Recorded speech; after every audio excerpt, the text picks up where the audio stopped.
You're done here, Miss Whitmore. Henry Wallace dropped the clinic keys onto the floor at her feet, like she was a dog. He was done feeding. Pick up your bag and don't come back.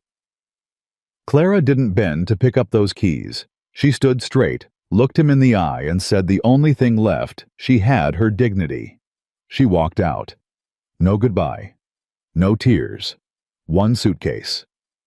50 miles of open country ahead of her, and not a single soul watching her go. If this story moves you, subscribe to our channel and follow Clara's journey all the way to the end, and drop a comment telling us what city you're watching from. I want to see how far this story travels. Montana Territory, 1884. The road out of Dust Valley was not much of a road at all. It was a wound cut through dry earth, cracked down the middle, like something inside it had given up years ago. Wagon ruts ran deep on either side, filled overnight with the kind of cold that settled into your bones before you even realized you were shivering. The sun had barely cleared the ridge when Clara Whitmore stepped onto that road, her old leather suitcase gripped in her right hand, her jaw set so tight her teeth ached. She did not look back, not at the clinic she had spent 2 years building from almost nothing. Not at the single-room boarding house where she had slept on a mattress so thin she could feel the wooden slats beneath it. Not at the church steeple, the general store, the faces she had touched with her hands when they were burning with fever and terrified and had nobody else to call. She did not look back because she already knew what was there. Nothing that wanted her. Clara Whitmore had arrived in Dust Valley 2 years earlier with a medicine bag, a certificate from the Eastern School of Nursing, and a belief, stubborn and sincere, that a frontier town needed someone who understood the human body as well as they understood cattle and crops. She was not wrong about what the town needed. She was only wrong about whether the town would admit it. The man who had run the clinic before her, a doctor named Aldridge, had been competent enough but old and slow toward the end. He died quietly one winter night, and the town was left without any medical care. Clara had already been working beside him for months, doing more of the actual work than anyone acknowledged. When Aldridge passed, she simply kept showing up. She pulled a miner's crushed hand back from the edge of infection. She sat with a mother for 14 hours during a birth that should have killed them both, and didn't. She stretched a supply of laudanum across 3 months when the shipment from the east was delayed, rationing it carefully so that every patient who needed it got something, and nobody was left in agony. The town used her. And for a long time Clara told herself that was enough, that being needed was close enough to being valued, that doing good work would eventually speak louder than any rumor or resentment. She was wrong about that too. Henry Wallace had come to Dust Valley the previous spring, arriving in a private coach with 2 hired men riding alongside him, and a manner that made it clear he expected the town to rearrange itself around his presence. He was a merchant, a supplier, a man who understood that the real money in a frontier territory was not in mining or ranching, but in controlling what miners and ranchers needed to survive. He bought the general store within a week. He bought the livery stable the week after. By midsummer, he had a controlling interest in the grain mill, the feed warehouse, and most critically the medical supply route that served the clinic. Then he came to Clara. He sat across from her in the small room she used as an examination space, his hat in his lap, his smile practiced and smooth. "I've been thinking about the clinic's future," he said. "The clinic is functioning," Clara replied. "It's functioning on goodwill and prayers," Wallace said. "I can make it function on money, real money. I can expand this space, bring in better supplies, maybe even get you a proper doctor to work alongside. What would you want in return?" Wallace leaned forward slightly. "Just a small arrangement. My warehouse handles some goods that need to be stored quietly. Medical supply crates are not typically searched. The clinic's storage room is private and secure." Clara stared at him. "You want to use this clinic to hide contraband?" "I want to use this clinic's resources intelligently." "The answer is no." Wallace's smile didn't change. Not at first. He let a long moment pass the way a man lets a door swing shut before he decides to break it down. "Miss Whitmore," he said quietly, "I'd think very carefully about that answer." "I have," Clara said. "The answer is no." He stood, placed his hat on his head with both hands, looked at her with something that was not quite contempt and not quite pity, something worse than both. "You'll regret this," he said. "Then I'll regret it," she said. He left, and Clara made the mistake of thinking that was the end of it. It wasn't the end. It was the beginning. The rumor started small. A whisper at the general store that Clara had mishandled a prescription and nearly poisoned a child. The child in question had never been ill. Nobody went back to check. A comment at the church social that her methods were unorthodox and wasn't unorthodox, just a polite word for reckless. A letter supposedly from a medical board that Wallace somehow produced suggesting Clara's nursing certificate was irregular. She demanded to see the original. The letter disappeared before she could examine it closely enough.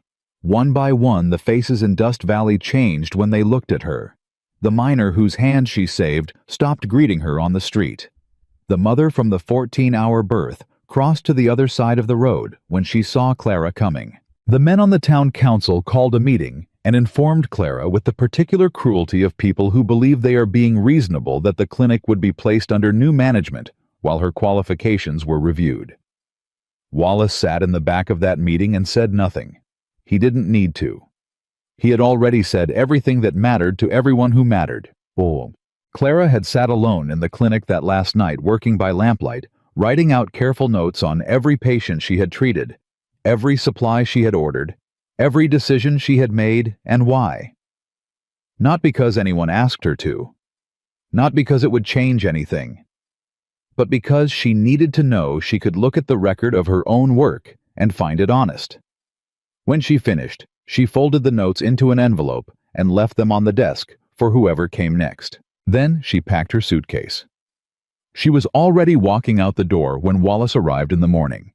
He had clearly expected a different scene, perhaps a confrontation, perhaps tears, perhaps some final plea he could dismiss. Instead, he found a woman who had already finished grieving something he thought she was just beginning to lose. He dropped the clinic keys onto the floor at her feet. Clara didn't bend for them. "You'll regret leaving," Wallace said. "I already told you," she replied, "that I was prepared to regret things." She walked out into the cold morning and turned south on the road that led away from everything she had built, and she walked without looking back. 3 miles down the road, the anger started to wear thin. Not the determination. The determination held. But the anger, the hot, clean, sustaining anger that had carried her out of that building and down that road, began to cool in the morning air, and underneath it was something she didn't want to examine too closely. Not grief exactly. More like the particular exhaustion of a person who has fought a battle they fought correctly and lost anyway. She switched the suitcase to her left hand. Her right shoulder ached. The road ahead disappeared into low hills, and beyond those hills were more hills. And somewhere beyond all of that was the next settlement, Harlan's Creek, 40-something miles southeast. She had enough money for a room for a few nights, and perhaps a week of meals if she was careful. After that, she had no plan. She was 31 years old, trained and experienced and capable of more than any 2 doctors she had worked alongside, and she had no plan. She switched the suitcase back to her right hand and kept walking. She heard the hoofbeats about 20 minutes later. 1 horse. Moving at a steady pace behind her, then slowing. Clara did not turn around. She had learned something in 2 years on the frontier, that a woman alone on an open road attracted a particular kind of attention, and that turning around was often interpreted as an invitation. Better to keep moving. Better to make clear without a word that she was not a woman who waited. The horse came alongside her and slowed to match her pace. She still didn't look. "Ma'am?" The voice was low, not the voice of a man accustomed to raising it. Clara stopped walking. She kept her face forward for one more moment, a small private act of resistance, and then turned.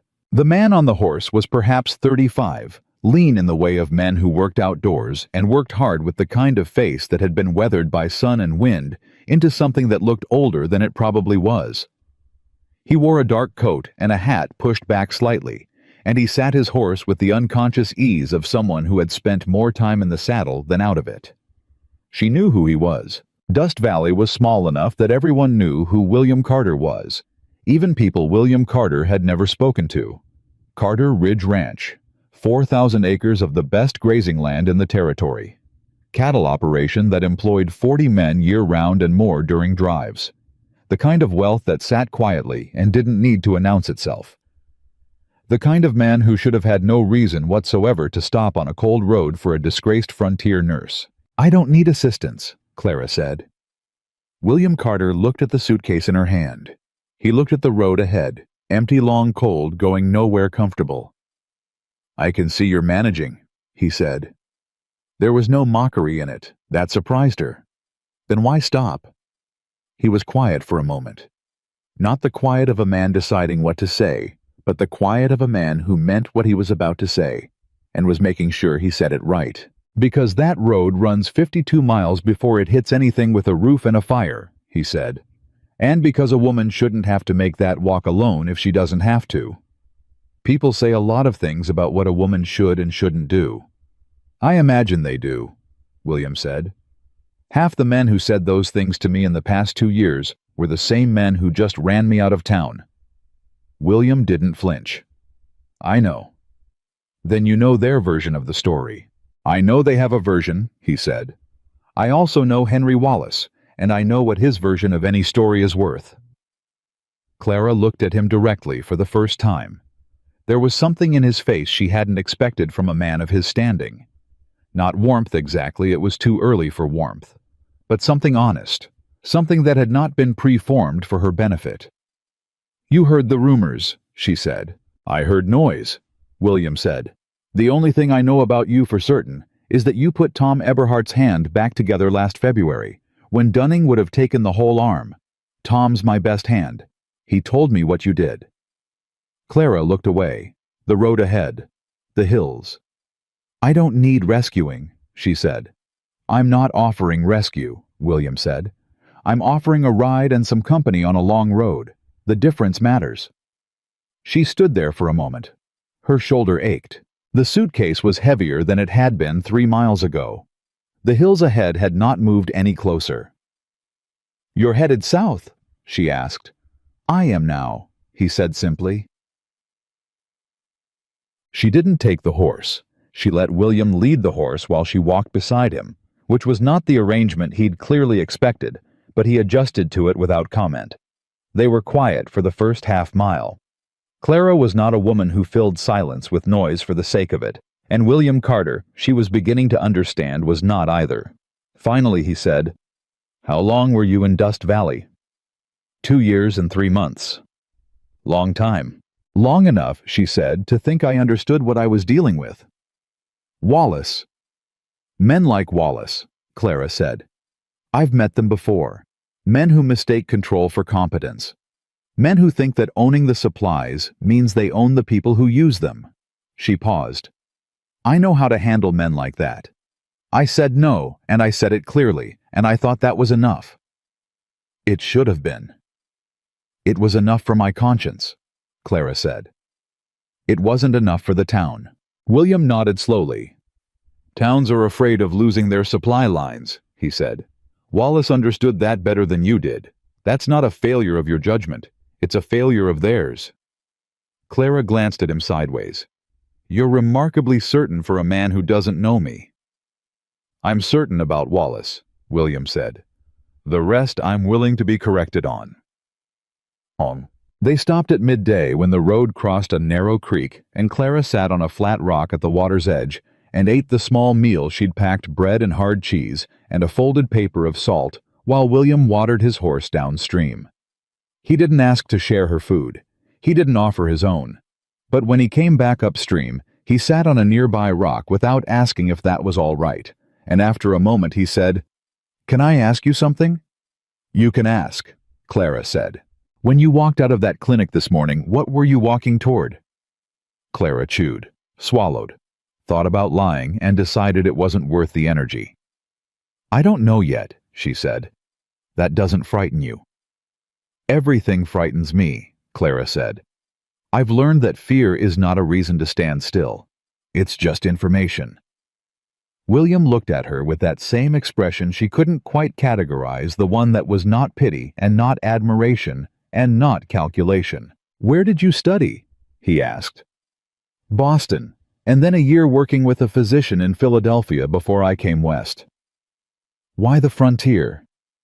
"Because the frontier needed people," Clara said. "Not prestige cases, not wealthy patients who could pay for several opinions. People who had one chance at surviving an infection or a bad birth or a crushing injury, and if that one chance was me, I wanted to be good enough to matter." William was quiet for a moment. "Were you?" he asked. "Yes," Clara said without hesitation. And for the first time that day, something in William Carter's face shifted toward something she could read clearly: respect. The storm came in from the northwest at mid-afternoon. One moment the sky was the flat, colorless gray of a cold March day. The next a bank of black clouds had swallowed the horizon, and the wind turned sharp and mean and smelled of snow. Clara felt the change in the air before she saw it. "That's coming fast," she said. William had already turned his horse, reading the sky with the automatic expertise of a man who had lost cattle to weather and knew exactly what to take seriously. "Carter Ridge is 4 miles northeast," he said. Clara looked at the road ahead, looked at the sky. "I'm not going northeast," she said. "I'm going south." "In that storm," William said evenly. "You will not reach shelter before dark. The road gets worse after the creek crossing. The next creek runs high in spring melt. And at night, in that temperature, you are looking at serious trouble." "I'm aware of what cold does to a person," Clara said. "Then you know I'm not exaggerating." She looked at the sky again. She hated this. She hated that he was right.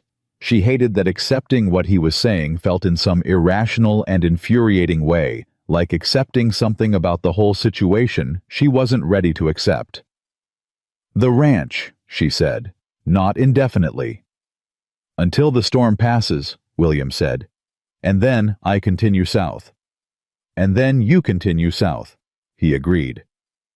He didn't say it like a man who believed that's how it would end. Clara got the feeling he had spent some time figuring out what he did and didn't believe about a great many things. She picked up her suitcase. Carter Ridge Ranch appeared out of the driving snow like something that couldn't possibly be real. Clara had expected wealth. She had grown up hearing that William Carter's ranch was one of the most prosperous operations in the territory, and she had formed a picture in her mind of the kind of house that wealth built grand and cold and arranged to impress. She was half right. The main house was large, 2-story solid timber construction, a broad porch that wrapped around 2 sides, the kind of building that had been built to last. There were outbuildings, barns, bunkhouses, storage structures, and fencing that went on further than she could see in the snow. But it wasn't cold. There were lights in the windows, smoke from 2 chimneys. And when they came through the front door, stomping snow from their boots in the entry, the smell that hit Clara was wood smoke and coffee and something cooking on a stove. Ordinary human warmth so immediate and complete that she stopped in the doorway for a moment without meaning to. "I'll have someone show you a room," William said. "I don't need. You're wet and cold, and you've been walking since before dawn," William said. "There are 8 empty bedrooms in this house. Take one for the night." Clara looked at the staircase, at the hallway beyond, at the house that was large enough for a family and clearly visibly inhabited by one man and his hired hands. "8 bedrooms," she said. "My father built this house when he thought the family would grow," William said. His voice was even matter-of-fact, but something underneath it was not. It didn't. Clara said nothing.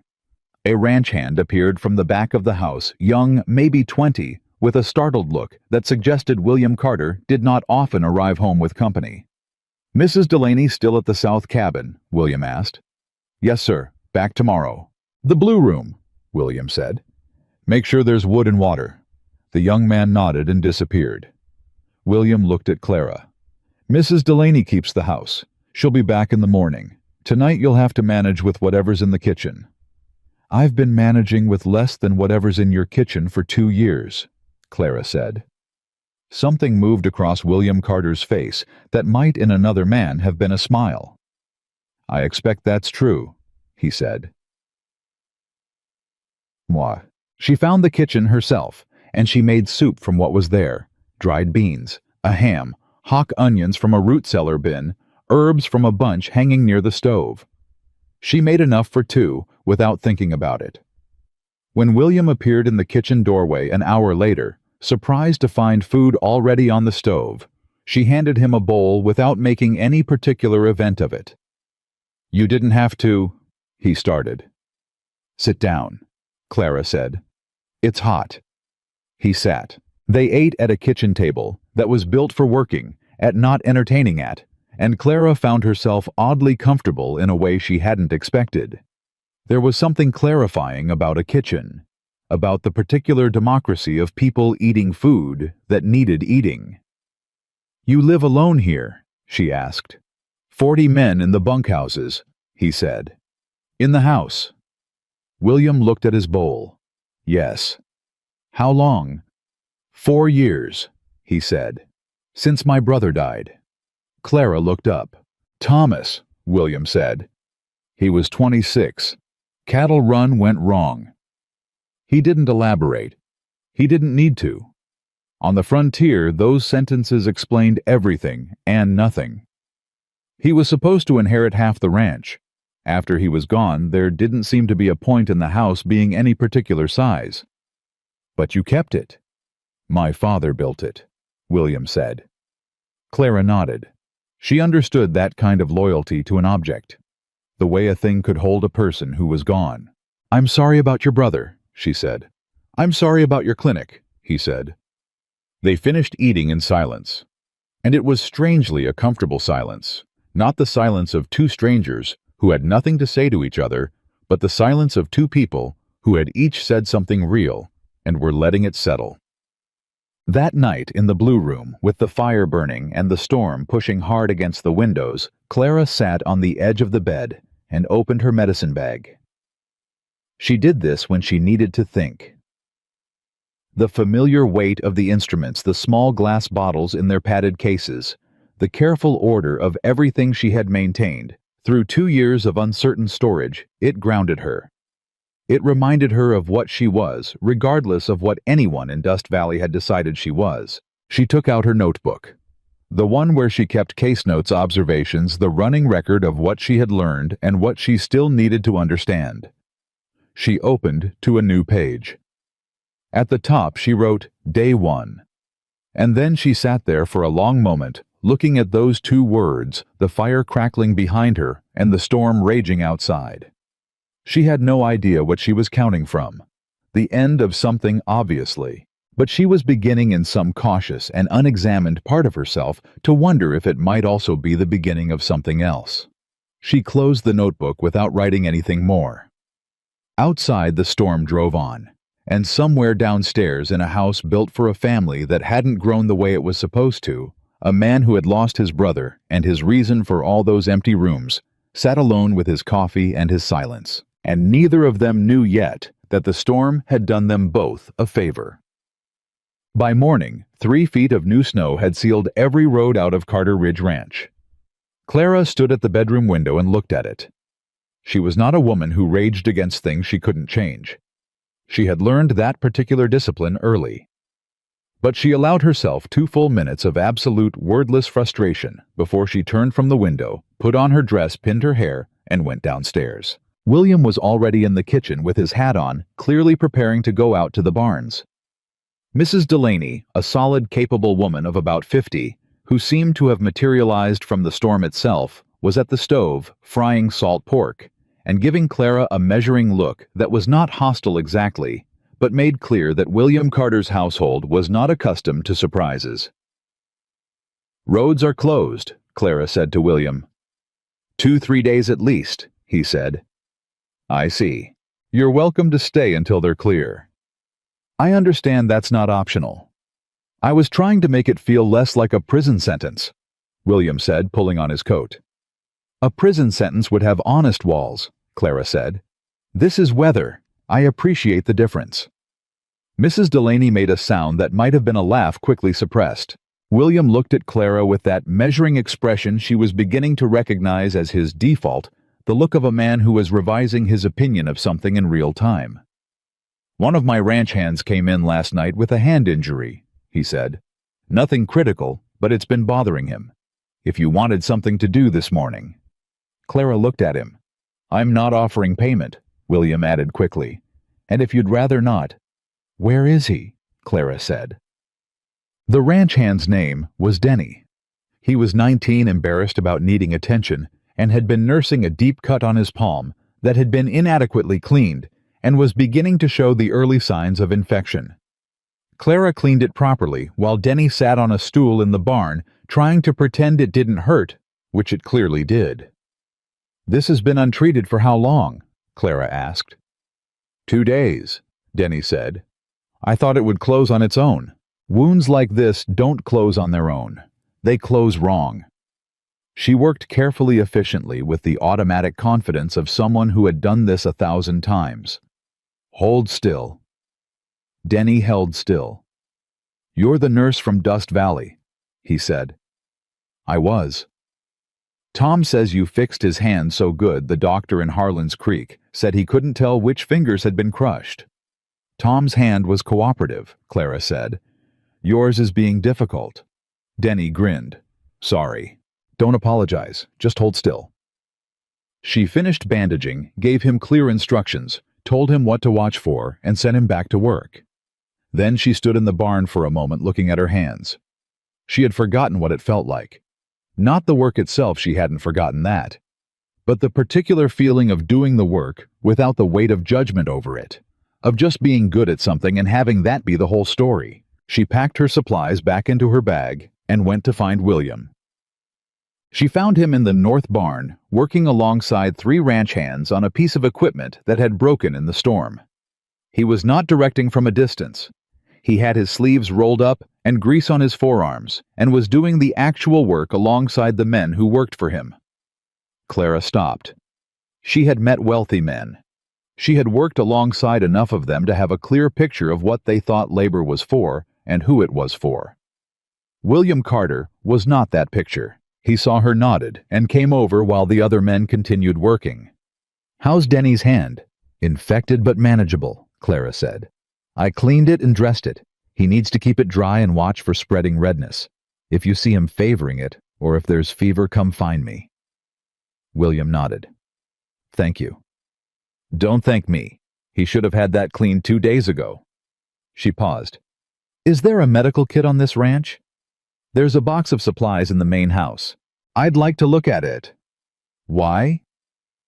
Because I am going to be here for 2 to 3 days with no particular occupation, Clara said, and because I would rather know what resources are available than not know, in case something happens. William looked at her for a moment. The box is in the kitchen pantry, he said, left of the flour bin. Clara nodded and turned back toward the house. Miss Whitmore. She stopped. The men know you're here, William said. Any of them need something looked at, anything. Is it all right if they ask? Clara turned around. Of course it's all right, she said. That's what I'm for. She walked back to the house through the snow, and William Carter stood in the doorway of the north barn and watched her go with an expression that none of his ranch hands were experienced enough to name. But they noticed it. They all noticed it. By the end of the first full day, Clara had cleaned and restocked the medical kit, treated a mild case of frostbite on a ranch hand's toes, identified a storage problem in the supply room that was allowing cold air to damage bandaging materials, and sat for 45 minutes with an older hand named Garrett, who had a persistent cough that had been dismissed as nothing for 2 months. It was not nothing. She told him so clearly and without softening it, and also told him what he needed to do and what to watch for and what would happen if he ignored it. Garrett stared at her when she finished. Dr. Horton in Harlan's Creek told me it was just dust, he said. Dr. Horton is wrong, Clara said. Just like that. Just like that, Clara said. I am not in the business of telling people things sound better than they are. You deserve an honest account of your own body. Garrett was quiet for a moment. Then he said, Tom was right about you. Tom's hand, Clara said, is the thing I'm most proud of in 2 years of work. He told Mr. Carter that. Mr. Carter mentioned it. Did he tell you? Garrett stopped. Tell me what? Garrett seemed to be working something out. Tom's accident. He almost didn't come to you. Some people in town were already saying things by then. Tom was worried about... He stopped again. He came anyway. He said his hand was worth more than gossip. Clara was quiet. I want you to know that, Garrett said. Not everyone believed what Wallace said. Some of us just didn't. He looked down at his hands. We didn't speak up loud enough. Clara looked at this old man with his troubling cough and his honest eyes. No, she said evenly. You didn't. Garrett nodded. He deserved that.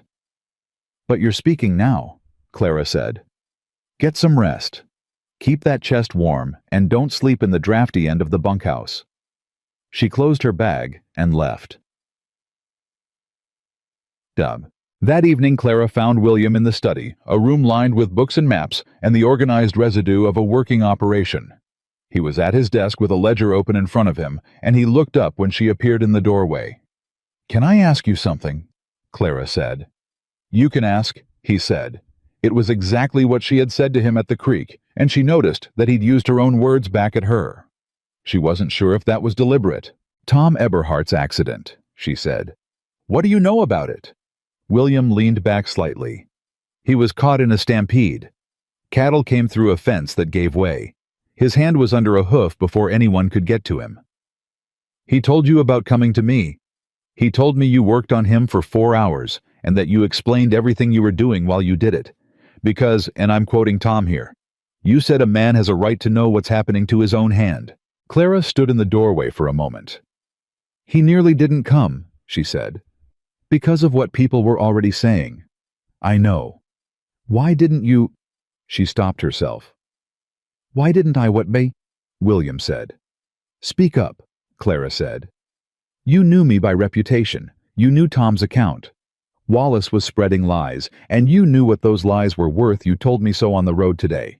Why didn't you say something? William was quiet. It was a longer quiet than his usual ones. Because I don't involve myself in town politics, he finally said. That's not an answer, Clara said. That's a policy. He looked at her. You're right, he said. It is a policy. And sitting here tonight, I am not entirely comfortable with it.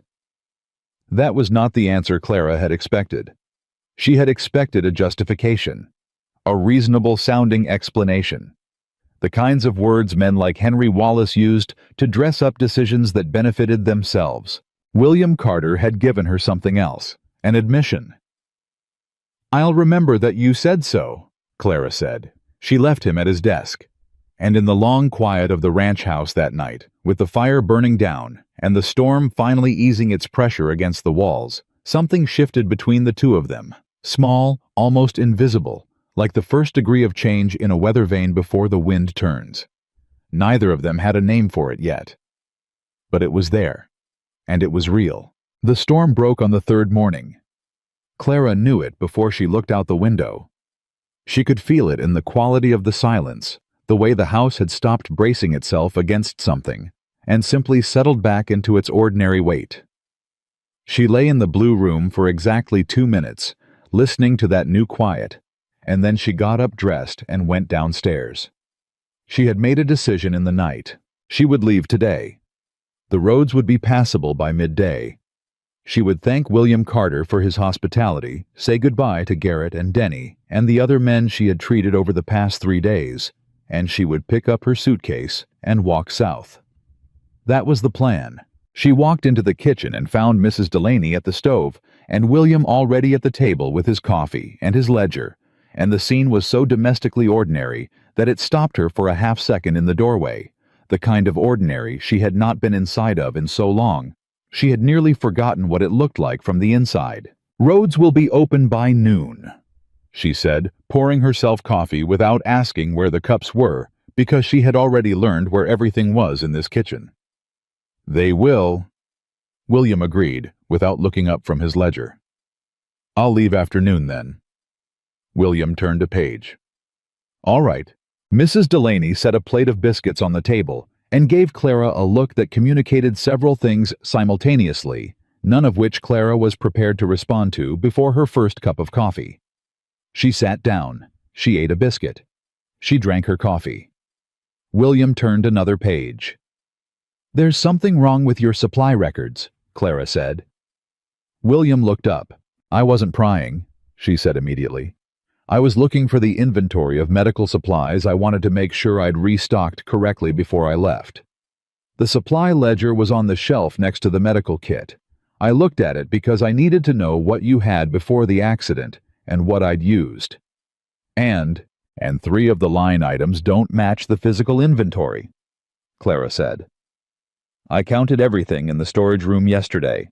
What's recorded as being there and what's actually there are 2 different numbers." William set his pen down. "By how much?" "Enough," Clara said, "that it's not a counting error." She showed him what she'd found after breakfast, spreading the ledger pages on the kitchen table, while Mrs. Delaney found reasons to be in another part of the house. The discrepancies were clear once you knew to look for them. Medical supplies, bandaging, carbolic acid-specific medications recorded as received and stored, but not physically present. The differences were consistent across several months. Not random, not mistakes. Someone had been taking things out and recording them as still there. "How long have you had the same person managing supplies?" Clara asked. William was looking at the ledger with an expression she hadn't seen on his face before. Not anger, something more careful than anger. "My business partner handles the supply accounts," he said slowly. "Samuel Reed. He's been with the operation for 6 years. Is he the only one who has access to the storage records?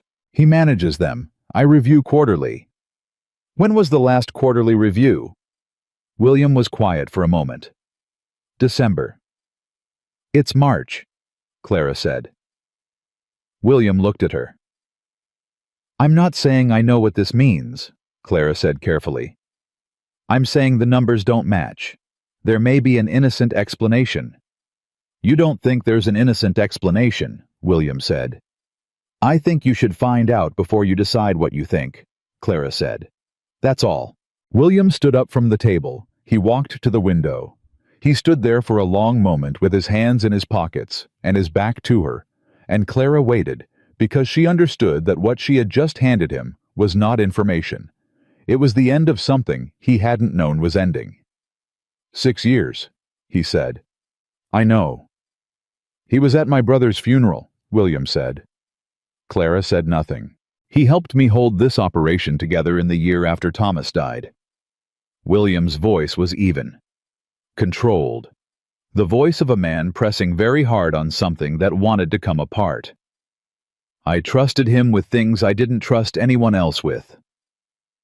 "That's what made him useful," Clara said quietly.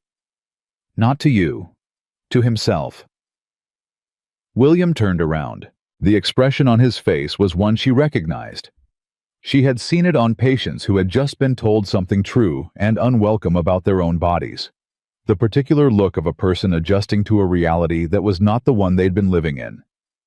"I'll look into it," he said. "You should," Clara said. "Today. While I'm still here and can show you exactly what I found." William looked at her for a moment. "You were leaving at noon." "I can leave at 2. Clara said. She didn't leave at 2. She didn't leave at all that day, because by 2 o'clock, what had started as a discrepancy in the medical supply ledger had unraveled into something considerably larger, and Clara found herself sitting at the kitchen table with 3 years of supply records spread across every surface, while William worked in methodical silence, and Mrs. Delaney kept hot coffee appearing without being asked. The more they looked, the more they found. It wasn't just the medical supplies. feed invoices with altered quantities, lumber deliveries recorded as received in amounts that didn't match the physical lumber on the property, equipment purchases billed at prices that bore no relationship to the actual market rate, the difference clearly pocketed before the records were closed. Samuel Reed had been systematically bleeding Carter Ridge Ranch for at least 3 years. Not quickly, not greedily, with the particular patience of someone who understood that slow theft is invisible theft, that if you take a little from enough places over enough time, the total becomes enormous before anyone adds it up. "He was counting on you not adding it up," Clara said. "I gave him no reason to think I would," William said. His voice had gone flat, not cold flat in the way of something that has burned down to coals. "You trusted him." "I trusted him." "That's not a failure of your intelligence," Clara said. "It's a failure of his character." William looked at a page in the ledger without seeing it. "I built this operation on trust," he said. "My father built it the same way. A man gives you his word and you take it because without that none of this works. None of it. You can't run 40 men on suspicion." "No," Clara agreed. "But you can't run 40 men on willful blindness either." William looked at her. "That came out harder than I intended," Clara said. "No," William said. "It came out honestly. That's not the same thing." He closed the ledger. "How did you see it?" he asked. "You've been here 3 days." "I was looking at the medical supplies specifically," Clara said. "And I was looking with fresh eyes. I didn't have 6 years of trust telling me the numbers were probably right." "You saw it because you had no reason to trust the record." "I saw it because I count things," Clara said. "I always count the actual supplies, not what the record says, what's physically there. I learned that early the difference between what a chart says a patient is doing and what the patient is actually doing can be a life." William was quiet for a long moment. "I need to ride to Harlan's Creek," he said. "I need to speak with the county land office before Samuel knows I've started looking." "Why the land office?" "Because if he's been manipulating the supply accounts for 3 years, I want to know whether he's touched anything related to the land titles." William's jaw tightened. "Carter Ridge Ranch is 4,000 acres. The titles are registered, but they go through the county record. If he's been building a case to challenge ownership—" He stopped. Clara understood. A man who stole quietly and carefully for 3 years wasn't stealing for the sake of stealing. He was building toward something. "Go today," Clara said. "Now, before the afternoon gets late. You'll be here when I get back." Clara looked at her suitcase sitting by the front door where she had put it at noon. She looked at the ledgers on the table. She looked at William Carter, who had spent 3 days showing her something she had genuinely not expected to find in a wealthy man on the Montana frontier, and who was now looking at her with an expression that was not asking her to stay, but that would she thought be profoundly altered if she didn't. "I'll be here," she said. Dead. He rode out within the hour, and Clara spent the afternoon doing what she did when she needed to think clearly. She worked. She reorganized the entire supply room. She made a complete physical inventory of everything on the ranch that related to medical supplies, recorded it in a clean ledger page in her own handwriting, and then went through the old records and created a comparison document that showed every discrepancy, dated and sourced. If William was going to confront Samuel Reed, he needed evidence that was airtight. Garrett found her in the supply room, mid-afternoon, leaning in the doorway with his arms crossed. "Mr. Carter rode out fast," he said. "He had business in Harlan's Creek," Clara said, without looking up. "Business that couldn't wait." "Apparently not." Garrett was quiet for a moment. "Something wrong?" Clara looked up. This old man with his difficult cough and his honest eyes. "When did Mr. Reed last visit the ranch?" she asked. Garrett thought. 3 weeks ago, maybe. Spent 2 days. Went through the supply rooms and the equipment barn." "Did he take anything with him when he left?" Garrett frowned. "Had a full wagon. I assumed it was supplies he was taking to the mill in Harlan's Creek for storage." "Did Mr. Carter authorize that wagon?" Garrett's frown deepened. Because if he didn't, Clara said carefully, that wagon was the last load. She watched Garrett understand what she was saying, watched the realization move across his face, like weather across an open field, slow, and then suddenly everywhere at once. Son of a... Garrett stopped himself, looked at Clara. Excuse me. I've heard worse, Clara said. Go back to work, and don't say anything to anyone until Mr. Carter gets back. Yes, ma'am, Garrett said with a gravity that would have belonged to a soldier. William returned at dusk, and Clara knew before he said a word that what he had found in Harlan's Creek was worse than what he'd been afraid of. He came through the front door and went directly to the study, and Clara followed him without being invited, because this was not the moment for waiting to be asked. He spread a document on the desk.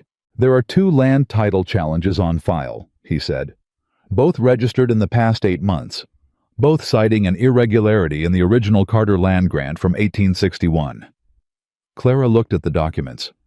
Are the irregularities real? No. My father's original title is clean. I have the records. William's voice was steady, but his hands placing those documents on the desk were not entirely steady. But a challenge doesn't need to be real to cost time and money and legal process. And if the challenges are registered by someone who also controls the supply accounts and can demonstrate that the ranch has been operating at a financial loss, he could make the case that you can't afford to defend the title, Clara said, at which point the land goes into dispute and Samuel steps in as an interested party with a prior relationship to the operation. William sat down in his chair. He planned this. Years. He has been building this for years. And he timed it for now, Clara said. Spring. The start of cattle season. When you're most stretched financially and logistically. When I'd be least able to fight it. Clara sat down across from him. How much of this can you prove? She asked. The land title challenges are filed. That's public record. The supply discrepancies, what you found, I can document those. But Samuel has the originals of several key records. If he destroys them before I can get a copy. He doesn't know you've started looking, Clara said. Not yet. Then you have a window, Clara said. Whatever documents exist that you don't already have in hand, you need to get them before Samuel knows you're looking. How much access does he have to records in Harlan's Creek? He's a registered agent for the ranch's business accounts, William said. He can access most things. But you're the principal owner. You can access everything. Yes. Then you go back to Harlan's Creek tomorrow with a lawyer, and you access everything, Clara said. You pull every record that touches Carter Ridge Ranch, and you put it somewhere Samuel Reed cannot get to it. William looked at her. You're strategizing like a lawyer, he said. I'm strategizing like someone who spent 2 years watching a man build a case against me piece by piece, Clara said. The mechanics are the same. The only difference is that you still have time to cut him off. I didn't cut Wallace off. No, Clara said, but I'm here now. The words fell into the room and sat there between them. Clara had not planned to say exactly that. She wasn't certain what she meant by it. But she watched William Carter's face change when she said it watched something in him settle the way a structure settles when a keystone is placed, and she thought that whatever she had meant, it had landed as something true. I'll ride out at first light, William said. I'll have the comparison document ready before you go, Clara said. Every discrepancy I found dated and cross-referenced. You can take it with you. Clara. It was the first time he had used her name without the formal prefix. Neither of them remarked on it. Thank you, he said. Don't thank me yet, Clara said. Samuel Reed is going to find out you're looking. What matters is whether you're ready when he does. Yeet. She worked until past midnight on the comparison document, and William sat in the study reading through 3 years of his own records, with the focused attention of a man who was learning page by page the shape of a betrayal he had not seen coming. At one point, close to 11, he appeared in the doorway of the kitchen where Clara was working. You should sleep, he said. So should you, she replied without looking up. He disappeared back to the study. An hour later, she brought 2 cups of coffee and set one on his desk without interrupting what he was reading. "You were going to leave today," he said, still reading. "I was." "Do you regret staying?" Clara thought about it honestly. "No," she said. "Do you regret asking me to—" "I didn't ask you to," William said, looking up.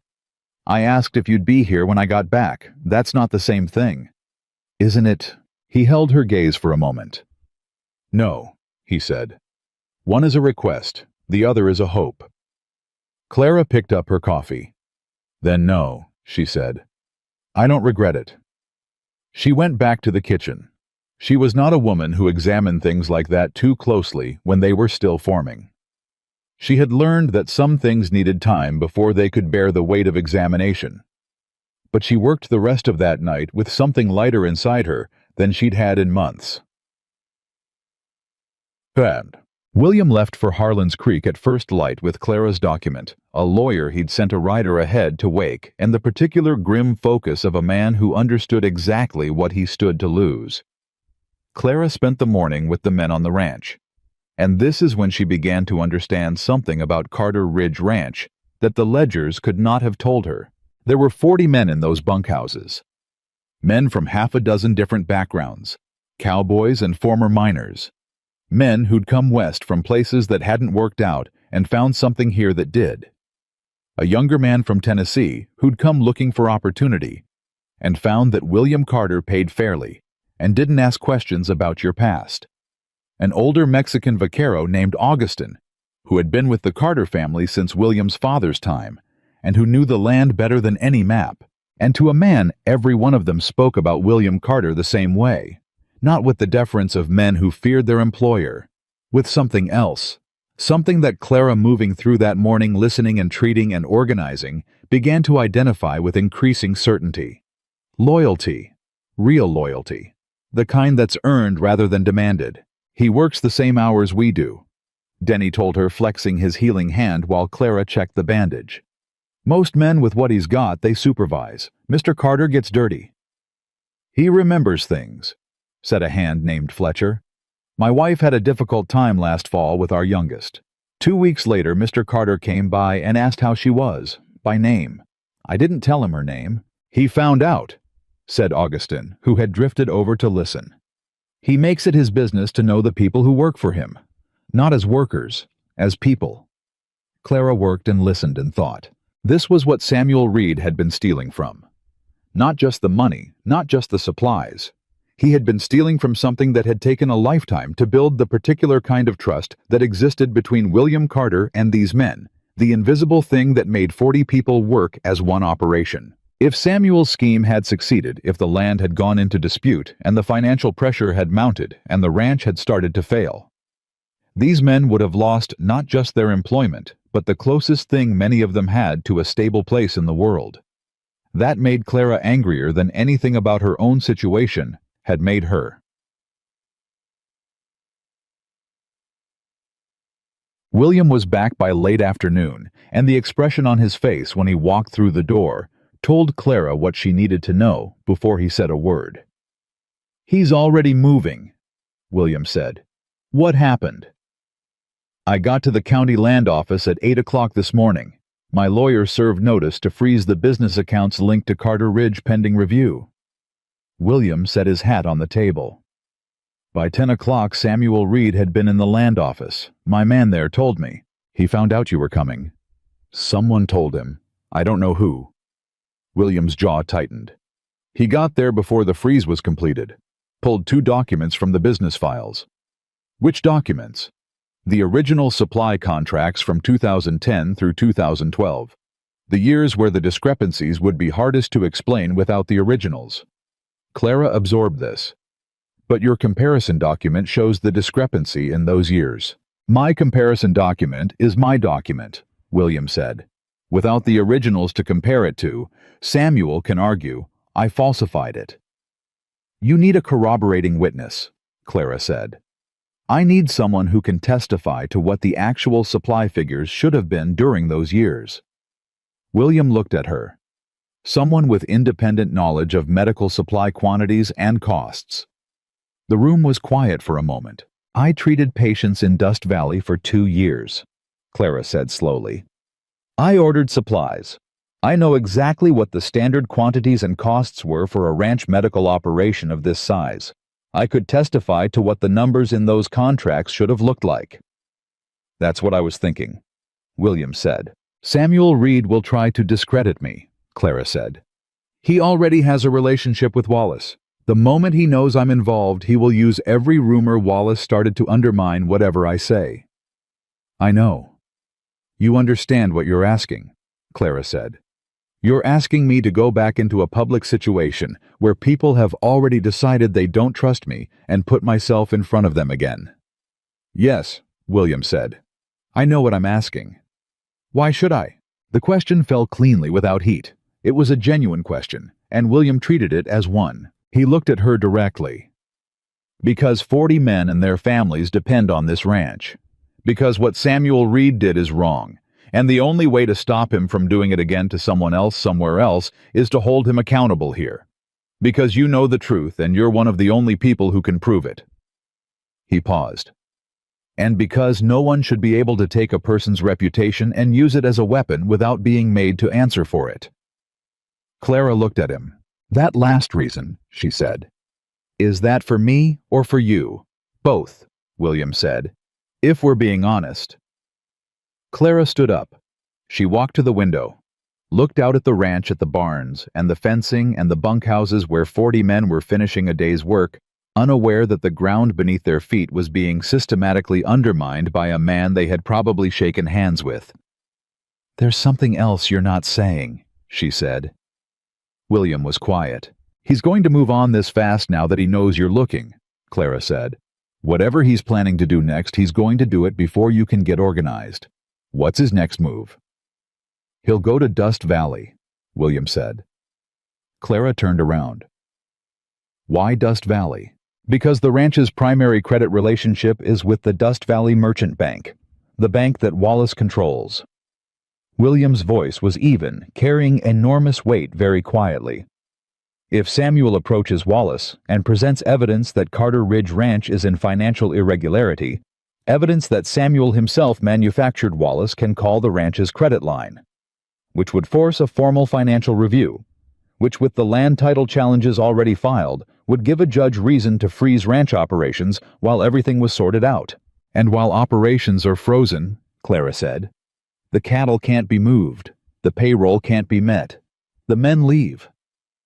William's expression didn't change. And Samuel and Wallace pick up the pieces at a fraction of their value. Clara stared at him. She had known men like Wallace. She had known what he was. She had not known about Samuel Reed. She had not known that something this carefully planned, this patient, this deliberate had been building in the shadow of something as real and decent as what William Carter had built. When did you figure out all of this? She asked. My lawyer laid it out for me this afternoon, William said. He's been working on the county side for years. He recognized the pattern. How long do you have before Samuel reaches Wallace? If he's already moving, maybe 2 days. 3 if we're lucky. Clara looked at her suitcase, still sitting by the front door where she'd put it 3 days ago. Then she looked at William. I'll need to see everything your lawyer has, she said. Every document, every piece of the timeline. I need to understand this completely before I can be useful as a witness. I can have him here by tomorrow morning. Then have him here by tomorrow morning, Clara said. And William. He looked at her at the use of his name. When this is over, she said, and I testify, and we prove what Samuel did, I am still going to need to think about where I go from here. I'm not making you a promise about anything beyond this. I'm not asking for one, William said. I know, Clara said. I'm saying it anyway, because I think it's important that we both understand what this is. What is it? William asked quietly. Clara thought about it. 2 people doing what's right, she said. For now, that's enough. William nodded slowly. For now, he said. That's enough. Outside, the last light was leaving the sky over Carter Ridge Ranch, and somewhere in Harlan's Creek, Samuel Reed was already in motion, carrying his manufactured evidence toward Dust Valley and the man who would use it against them. And inside this house, a woman who had walked away from everything 3 days ago was sitting back down at a table with a man who had every reason to trust no one, and they were choosing quietly without drama, with the particular seriousness of people who understood what choosing cost to stand together. Neither of them used that word yet, but it was the word that fit. William's lawyer arrived at Carter Ridge Ranch the next morning, before the sun was fully up. His name was Everett Marsh, and he was the kind of man who carried his profession in his posture precise, unhurried with the particular stillness of someone who had spent decades in rooms where the wrong word at the wrong moment cost someone everything. He came in, set his case on the kitchen table, looked at Clara once with sharp evaluating eyes, and then proceeded to treat her as a full participant in the conversation without being asked to. Clara appreciated that more than she let on. Marsh spread his documents across the table and laid out what he knew in clean sequential order. The 2 land title challenges were registered under a shell company that traced with some legal digging back to Samuel Reed. The financial discrepancies Clara had identified aligned precisely with periods when Samuel had served as sole signatory on the ranch's supply accounts. And the documents Samuel had removed from the county office the previous day, the supply contracts from the early years, were the only originals that could directly contradict the pattern of manipulation. Without those originals, Marsh said, his counter-argument is that someone at Carter Ridge altered the internal records. And since the only person who touched those records recently is Miss Whitmore. He'll say I fabricated it, Clara said. He'll say exactly that, Marsh confirmed. A woman who was already removed from her position in Dust Valley under a cloud of professional misconduct, who arrived at Carter Ridge Ranch under unclear circumstances, who was given access to private financial records within days of her arrival. He paused. I'm telling you what he'll argue, not what I believe. I understand the difference, Clara said. The question, Marsh continued, is whether we can establish an independent evidentiary foundation that doesn't rely on the internal records at all. He looked at Clara. Miss Whitmore, you mentioned you have direct knowledge of standard medical supply costs and quantities from your time in Dust Valley. 2 years of ordering, receiving, and rationing supplies, Clara said. I kept my own records, separate from the clinic's official ledger, because the official ledger was managed by the town council, and I didn't trust it not to be adjusted after the fact. She looked at William. My personal records are in my suitcase. William looked at her. I keep records of everything, Clara said simply.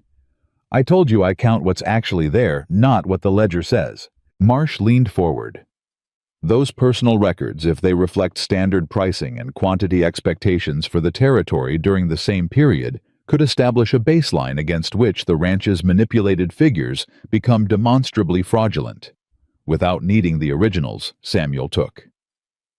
They will, Clara said. I can walk you through every line. They worked for 3 hours at that kitchen table.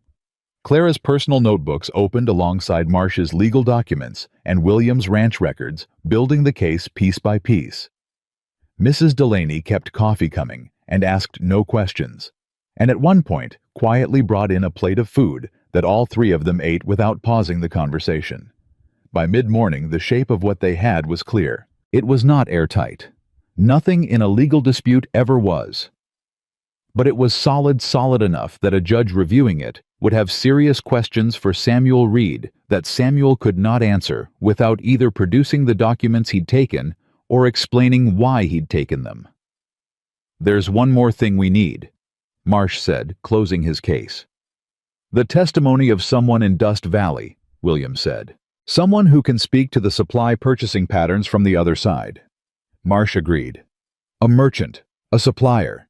Someone who sold to both the clinic and the ranch during the relevant period, and can confirm the pricing and quantities Miss Whitmore's records reflect. Clara was already thinking. Tom Fielding at the Dust Valley General Store. He supplied both the clinic and the ranch operations for 3 years. He keeps meticulous records, I know, because I had to fight with him twice about his invoices, and I saw his books both times. Would he testify? William asked. Tom Fielding is not a man who involves himself in disputes willingly, Clara said slowly. But Tom Fielding is also not a man who likes being made a fool of. If Samuel Reed used his store records as part of this scheme, and if someone shows Tom exactly how that was done, his pride will bring him in faster than any legal summons. Marsh almost smiled. You know these people well. I treated Tom's wife through a kidney infection last spring, Clara said. She would have died without intervention. Tom knows it. He never spoke up for me when Wallace started the rumors, and that has sat with him. I could see it on his face every time I passed him on the street in those last months. She paused. Sometimes the way to move a man is to give him the chance to do what he already knows he should have done. William was watching her with that expression she had catalogued, the one that was revision and recognition at once. I'll go to Dust Valley, he said. Not alone, Clara said. I'll have Marsh with me. And when Samuel Reed hears you're in Dust Valley asking questions which he will hear within hours, what do you think he does next? The table was quiet. He moves on the bank, William said. He moves on the bank, Clara confirmed. He goes to Wallace, and he presents whatever he has doctored or not, and he asks Wallace to call the credit line before you can get back. So when you ride into Dust Valley, you need to be riding in with something that stops Wallace from moving even if he wants to. What stops a man like Wallace? Marsh asked. Exposure, Clara said. The credible threat that everything he and Samuel have done will become public record, examined in open court with Samuel's testimony, which he will absolutely give to reduce his own liability, detailing exactly how much Wallace knew and when. We don't have that evidence yet, William said. No, Clara said. But Wallace doesn't know exactly what we have, and men like Wallace are fundamentally risk-averse. They act boldly when they believe they're invisible. The moment they think they might be seen, they stop. Marsh was looking at her with open assessment. Miss Whitmore, have you considered practicing law? I considered it briefly, Clara said. Then I considered that I'd rather save lives than argue about them. In this case, Marsh said dryly, you may be doing both. The problem announced itself before noon. Garrett came in from the south fence line with his hat in his hand, and a look on his face that Clara recognized immediately as the look of a man delivering news he wished he didn't have.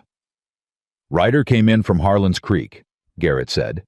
Carried a message for Mr. Carter. He handed William a folded note. William read it. His face didn't change, but something behind it did, the way the expression of a controlled man changes when controlled is taking all the effort he has. What is it? Clara asked. William set the note on the table. Samuel moved faster than we thought. He was in Dust Valley yesterday evening. Wallace has already called a preliminary review of the credit line. There's a meeting scheduled at the Merchant Bank the day after tomorrow. Day after tomorrow, Marsh said, standing. That's not enough time to... It's enough time, Clara said. Both men looked at her. It's enough time if we move today, she said. William, you and Marsh ride for Dust Valley now. Not tomorrow. Now. She was already thinking through the sequence. Marsh files the formal fraud complaint with the county office in Dust Valley before end of business today. Not Harlan's Creek Dust Valley, because that's where the bank is, and that's where the jurisdiction lands. The moment that complaint is filed, the bank's review is legally complicated. Wallace can't call the credit line, while a fraud complaint naming his business partner is active and unresolved. He'll fight the complaint, Marsh said. Of course he'll fight it. But fighting it takes time, and time is what we need. Clara turned to William. While Marsh is at the county office, you go to Tom Fielding. You show him what we found. Not everything enough. Enough that Tom understands what his store records were used for and who used them. And if Tom won't help, William asked. Then you come back and we find another way, Clara said. But he'll help. William stood up. The decision was made in his face before he spoke it. Garrett, have my horse ready in 10 minutes, and saddle one for Mr. Marsh. Garrett was already moving. William looked at Clara. You're not coming. No, Clara said. I need to be here. Why? Because Samuel Reed doesn't know exactly what I found or how much of it I documented, Clara said. If he thinks there's a chance I have information he hasn't accounted for, he may make a move here at the ranch to find out what it is. And I need to be here if he does. William went very still. If Samuel comes here, I can handle Samuel Reed, Clara said. He's a thief and a manipulator. I've handled men like him before. I handled Wallace for 2 years before he found a way around me. Her voice was steady. The difference is that this time I'm not alone. Something moved in William's expression, something that was not appropriate to examine or name at this moment, with Marsh standing at the table and Garrett coming with horses. Augustine stays with you, William said, and Denny. Fine, Clara said. And you don't let Samuel into this house. I wasn't planning to, Clara said. William picked up his hat. He looked at her one more time, the kind of look that carries things that aren't being said, that has weight and direction even without words. Then he walked out. The afternoon passed in its own tense quiet. Clara organized. It was what she did when tension tried to get the better of her. She organized. She prepared. She made sure that whatever came next found her ready. She went through her personal notebooks a second time and created a clean summary document of the supply pricing data indexed by date and cross-referenced against the ranch records. She sealed it in an envelope and gave it to Denny with instructions to ride for Harlan's Creek and deliver it to Marsh's office if anything happened at the ranch before William returned. Denny looked at her with 19-year-old seriousness. What kind of anything? If anyone comes onto this property who isn't a ranch employee or Mr. Carter, Clara said, you ride. You don't wait. You ride. Yes, ma'am. She found Augustine in the barn and explained enough of the situation that he understood what he was watching for. The old vaquero listened without interrupting and then said in his measured way, I have known Samuel Reed for 6 years. I have never trusted him. I did not say so because it was not my place. It's your place now, Clara said. Yes, Augustine said. It is. She went back to the house and sat with Mrs. Delaney in the kitchen and drank coffee and did not talk about what was happening because Mrs. Delaney was a woman who understood that some hours required quiet company rather than conversation, and they were both that kind of woman. Around 3 in the afternoon, Mrs. Delaney said without preamble, He hasn't had someone in this house who mattered in 4 years. Clara looked at her. I'm not telling you what to do with that, Mrs. Delaney said. I'm just telling you it's true. Clara looked at her coffee cup. I don't know what I'm doing, she said. It was more honest than she had intended. Nobody does, Mrs. Delaney said. That's not a reason not to do it. Samuel Reed arrived at Carter Ridge Ranch at 4:30 in the afternoon. He came alone, which told Clara he didn't know William was gone, or if he did, he'd underestimated what was waiting in William's absence. He rode up to the main house without hesitation, dismounted with the ease of someone who had done it many times, and knocked on the front door. Clara opened it. She watched Samuel Reed's face in the half-second before he controlled it. Surprise, then calculation, then a version of pleasantry that he arranged quickly and wore like a coat that didn't quite fit.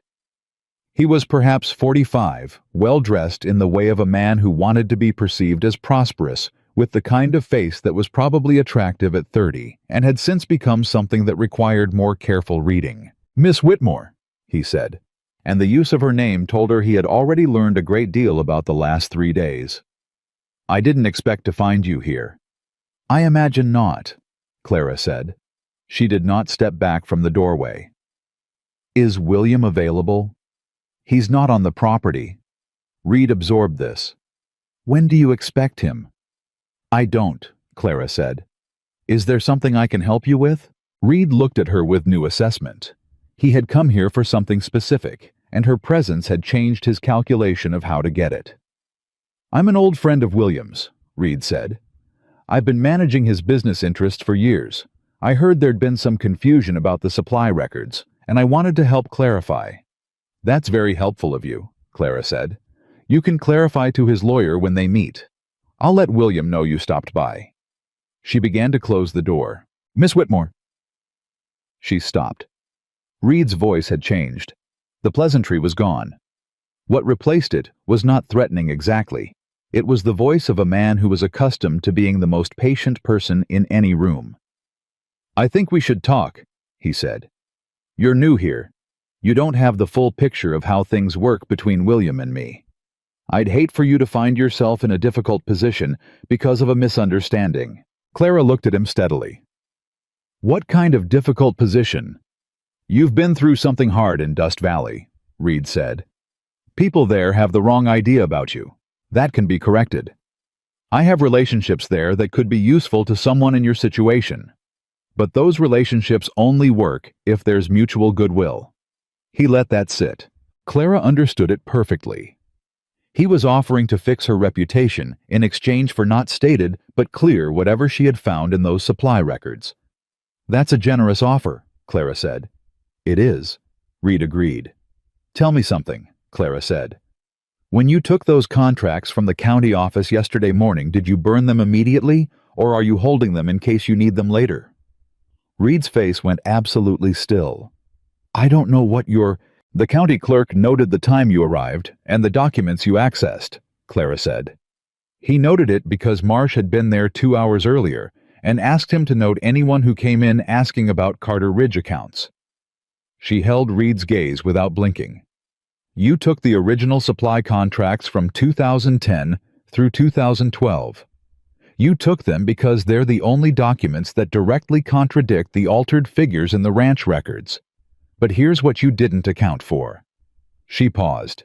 "I don't need those contracts," Clara said.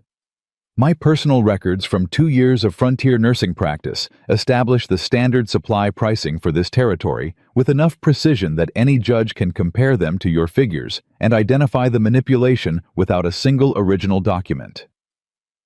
Reed's face had changed. The calculation was still there, but something underneath it was moving fast. "You can't," he started. "I already did," Clara said. "Everything I found is documented, dated, signed, and in the hands of 3 separate people who are not on this property." She looked at him with the same even clarity she used when telling a patient something they didn't want to hear. "You should go, Mr. Reed. You should go, and you should think very carefully about what you do next, because the position you're in right now gives you one good option, and it requires you to move quickly." "And what option is that?" Reed said, his voice flat. "Cooperate with the county investigation before it formally names you," Clara said. "Because once it formally names you, the only person you're protecting is Henry Wallace, and I promise you that Henry Wallace is not protecting you." She closed the door. She stood on the other side of it, perfectly still, listening to the sound of Reed standing on the porch for a long moment before she heard his boots on the steps and then the sound of a horse leaving the yard. Then she allowed herself to lean against the door for exactly 5 seconds. Her hands were not entirely steady. She straightened up, went to the kitchen, and told Mrs. Delaney to send Denny to find Augustin because she needed to get a message to William in Dust Valley immediately. The message reached William 2 hours later, carried by the fastest rider on the ranch. He and Marsh were still in Dust Valley, and what they had accomplished in the hours since their arrival had been considerable. The fraud complaint was filed. Tom Fielding had heard enough of the story to pull his own records and confirm 3 separate pricing discrepancies in invoices he recognized as having gone through Samuel Reed. But the message from Clara changed everything. "He showed his hand," William said, reading it. Marsh looked at the message over his shoulder. "He offered her a trade. She didn't take it." "No," Marsh said. "She turned it around on him." He looked at William with something approaching wonder. "She told him the documents he took were irrelevant. Is that true?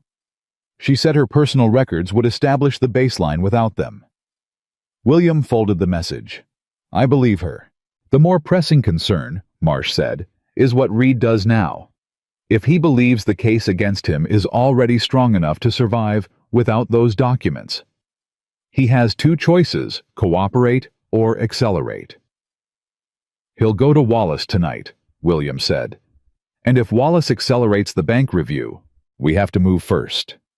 William turned to find Tom Fielding, who was still standing at his store counter with his account books open in front of him, and the expression of a man who had just added up something he deeply wished didn't sum to what it summed to. "Tom," William said. Fielding looked up. "I need one more thing from you." Tom Fielding did not enjoy the next 2 hours. He was a practical man, not a bold one, and what William was asking required a kind of boldness he had spent his entire adult life carefully avoiding. But he stood in the Dust Valley Merchant Bank at 6 o'clock in the evening, with his account books in his hands and his jaw set, and he said to the bank's manager with Wallace, seated right there in the room, summoned for an emergency meeting about the Carter credit review, what he had been carrying without saying for months. "These are my records," Tom said. 3 years of supply invoices. And I am telling you under my name and my business reputation that these prices and quantities, the ones filed with the Carter Ridge accounts, do not match what I charged or delivered. Someone altered them after they left my hands. Wallace looked at Tom with the expression of a man watching a bridge give way under him. "That's a serious accusation," Wallace said. "It is," Tom said. "And I'm making it. In front of you. In front of Mr. Marsh. In front of the bank manager who is about to make a decision about a man's land and livelihood based partly on records I'm telling you are false." The room was very quiet. Wallace looked at Marsh, at William, back at Tom. The calculation behind his eyes was visible, working fast. "The credit review," Wallace said carefully, "can be postponed pending clarification of." "The credit review," Marsh said, "is hereby suspended pending the outcome of a formal fraud investigation. I have the county clerk's authorization in writing." He placed the document on the desk. "If the bank proceeds with any adverse action against Carter Ridge Ranch before that investigation concludes, the bank itself becomes a party to the fraud complaint." The bank manager picked up the document. He read it. He set it back down. "The review is suspended," he said. Wallace stood up. He looked at William with the expression of a man filing something away. Not defeat, not yet, but a strategic recalculation. "This isn't finished," Wallace said. "No," William agreed. "It isn't." William rode back to Carter Ridge Ranch that night, arriving late, and when Clara heard the horses in the yard, she came downstairs and met him in the entry hallway. He looked tired in the way of a man who has been running hard all day on controlled fury. He looked, she thought, like a person who had been carrying something heavy and had just been told he might not have to carry it alone. She didn't ask how it went. She could read it in him. "The review is suspended," William said. "Tom Fielding came through," Clara said. "He did." William hung up his coat. "Reed went to Wallace tonight. After he left here, he went straight to Wallace and told him everything, including apparently what you said to him at the door." Clara raised an eyebrow. "He told Wallace you claimed to have independent documentation that would survive without the original contracts," William said. "Wallace believed him. That's why he agreed to postpone even before Marsh presented the county authorization. He didn't want to act on tainted evidence." "So my bluff was not entirely a bluff," Clara said. "Was any of it a bluff?" "The part about 3 separate people having copies," Clara said. "At that point it was only one Marsh's office. I sent Denny with a second copy when Reed left, but I didn't know if Denny had reached Harlan's Creek yet." William looked at her for a long moment. "You told a man who was trying to intimidate you that you had more protection than you actually had." "I told him what would be true by the time it mattered," Clara said.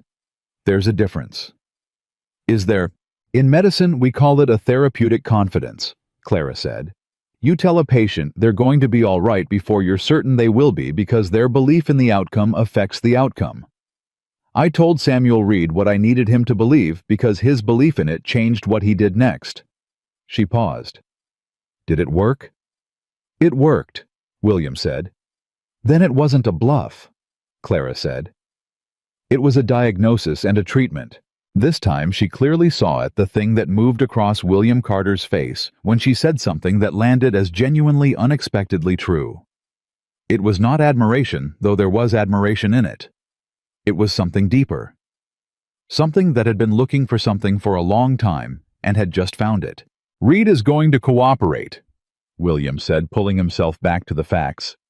"Marsh thinks he'll approach the county office within 48 hours. He knows his only path out of a criminal fraud charge is to give them Wallace. And Wallace has lawyers. He'll fight." William's voice was even. "But fighting in public is not what Wallace does. He operates in the dark. The moment this is in open court, the moment his methods are being examined in front of a judge, he loses something he can't get back." "His invisibility," Clara said. "Yes," Clara nodded. She thought about Wallace dropping those clinic keys on the floor at her feet like she was something he was done with. She thought about 2 years of careful, honest work dismissed in a town meeting while Wallace sat in the back of the room and smiled. "Good," she said quietly. They stood in the entry hallway for a moment, two people at the end of a long day that had been in its way a kind of battle and had been won not with violence or money, but with the unglamorous instruments of truth, documents, and records, and a woman who counted what was actually there rather than what the ledger claimed. "Clara," William said. She looked at him. "What you did today confronting Reed, turning it around on him, buying us time." He stopped, tried again. "You didn't have to do any of this. This is my ranch, my problem. You walked in here because of a storm and I have—" He paused. "I've pulled you into something that could have real consequences for you.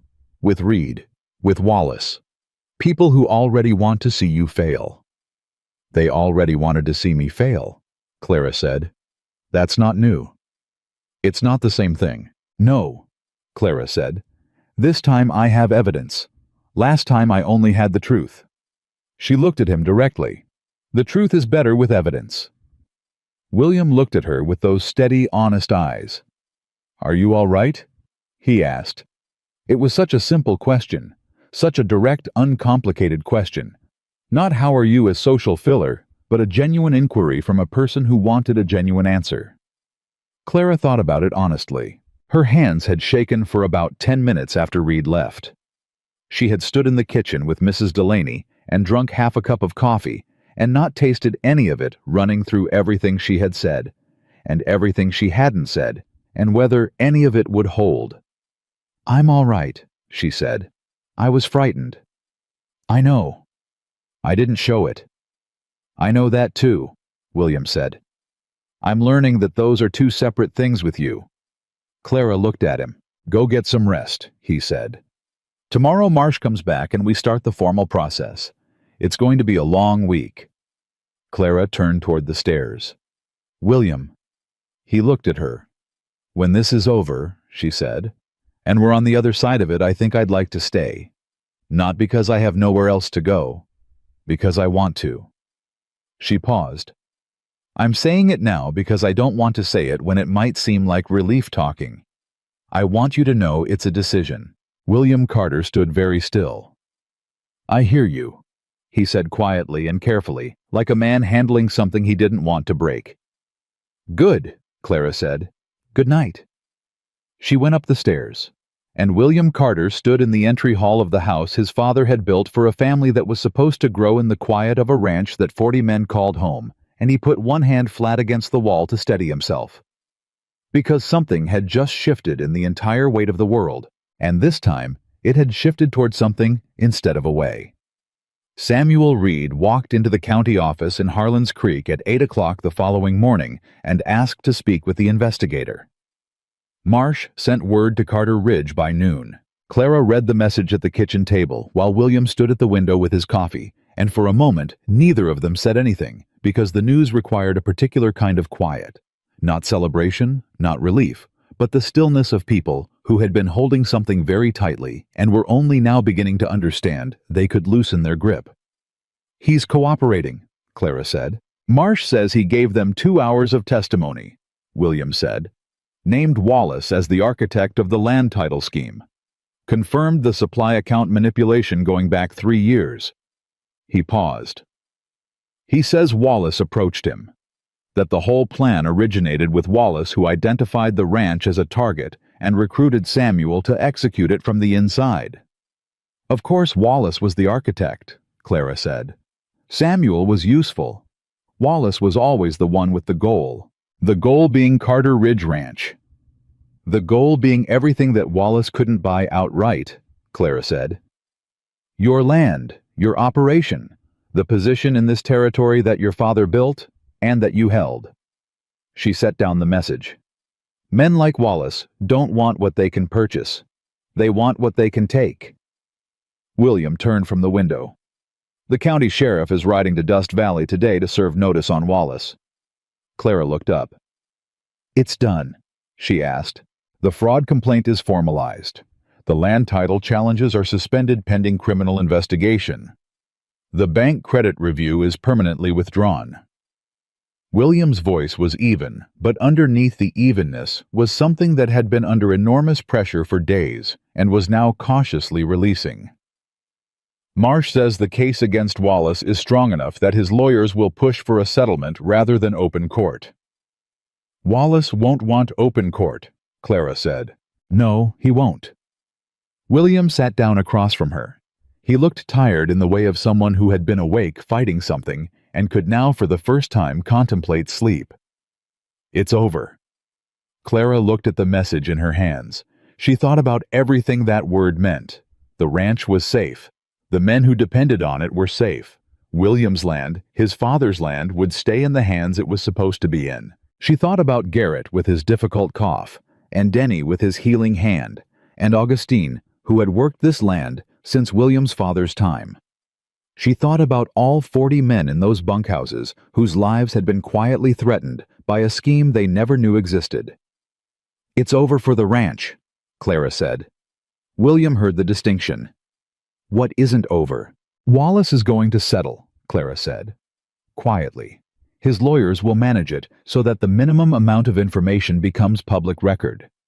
Samuel cooperates and receives reduced charges. Wallace pays a fine that amounts to a fraction of what he attempted to steal and walks away with his reputation bruised but intact. She set the message on the table. And the story in Dust Valley, what he did to the clinic, what he did to me, that doesn't get addressed in any of this. No, William said. It doesn't. I'm not asking you to fix that, Clara said quickly. I'm saying it clearly so that we both understand what we're starting from. The ranch is safe. My reputation in Dust Valley is still what Wallace made it. Your reputation in Dust Valley, William said carefully, is about to be considerably complicated by the fact that the man who destroyed it is currently under criminal investigation for fraud. Clara looked at him. People will make connections, William said. Wallace targeted you before he moved on the ranch. The timing is clear. Once the investigation becomes even partially public, people in Dust Valley will start asking questions they should have asked 2 years ago. Or they'll say I fabricated my involvement to make myself look better, Clara said. Some will, others won't. William leaned forward slightly. Tom Fielding will talk. Tom is not a man who stays quiet when his store records have been used against him. He'll tell people what he found, and he'll tell them who found it first. Clara was quiet. You don't have to go back there, William said. I'm not saying you need Dust Valley's approval. I'm saying the truth has a way of moving through a community on its own once it starts. I know, Clara said, and I'm saying that whatever you decide, whether you want to address it directly or let it move on its own, you're not making that decision alone anymore. Clara looked at him across that kitchen table where they had spent the last several days building a case out of ledger pages and nursing records, and the particular kind of determination that comes from two people who have each spent too long being underestimated. I know that too, she said quietly. Marsh arrived at the ranch that afternoon in better spirits than Clara had seen him, which for Marsh meant he permitted himself one almost smile and set his case on the table without the grim efficiency of a man prepared for combat. He walked them through what Samuel's testimony had established what the county investigation would pursue and what the practical timeline looked like for the formal resolution of the land title challenges. He spoke to both of them with equal directness, treating Clara's questions with the same professional weight he gave William's, and at the end of it he closed his case and said, "There is one remaining matter." My testimony, Clara said. The county investigator will want a formal statement from you, Marsh confirmed. Your documentation of the supply discrepancies, your encounter with Samuel Reed at the door, and your independent knowledge of territorial supply pricing. It will be part of the evidentiary record. He paused. I want to be clear that this statement will be public record.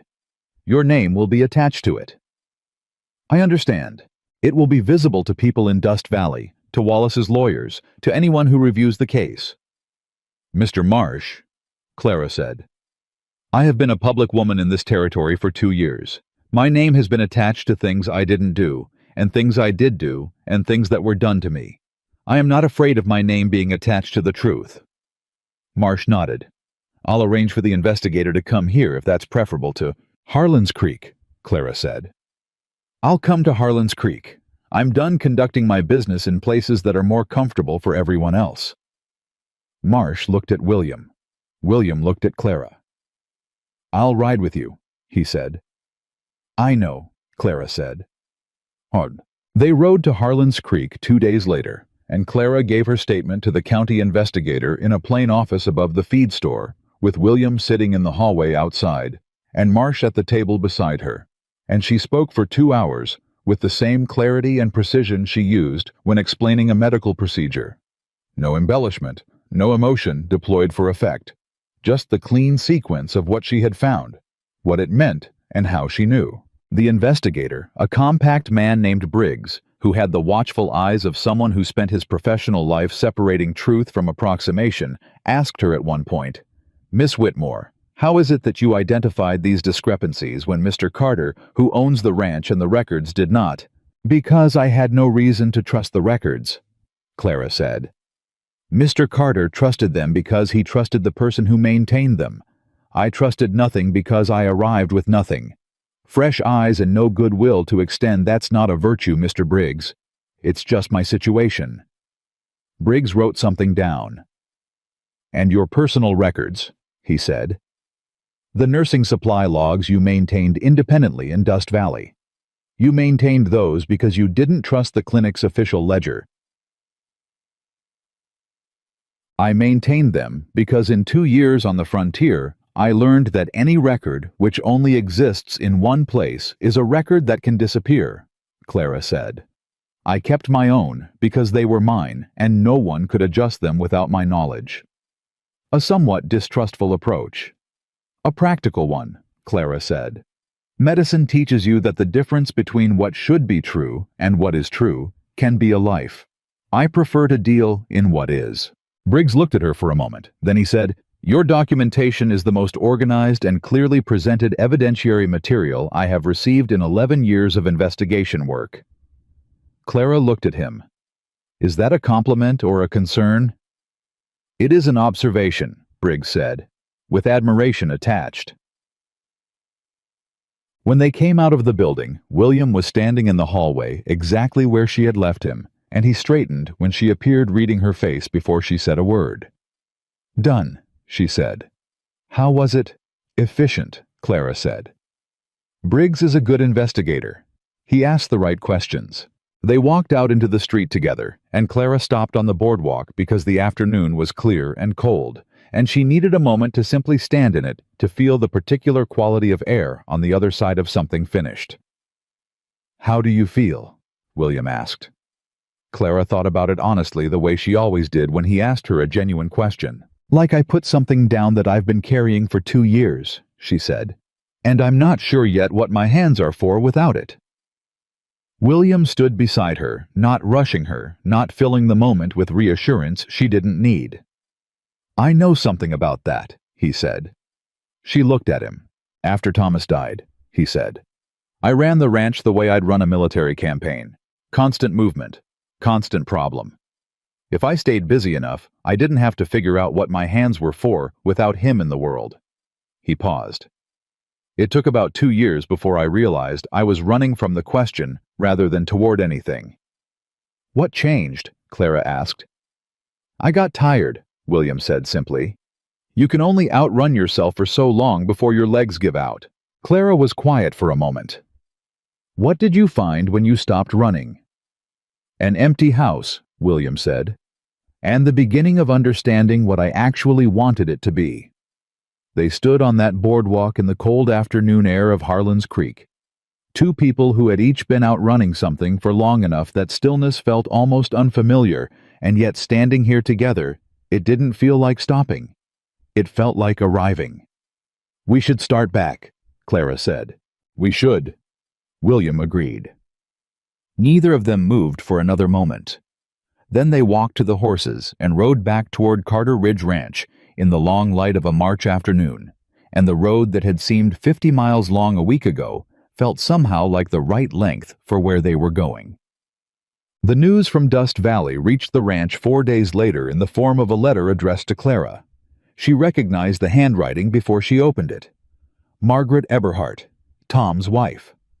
Clara sat at the kitchen table and read it while William worked in the study, and Mrs. Delaney found reasons to be in other rooms because Mrs. Delaney had developed an accurate understanding of when Clara needed space and when she needed company. The letter was 2 pages written in the cramped, careful hand of a woman who had not written many letters and was choosing every word with deliberate honesty. "Miss Whitmore, Tom told me what happened, all of it. He told me what Mr. Wallace did with the store records and what Mr. Reed built with them and how you were the one who found it. He cried when he told me.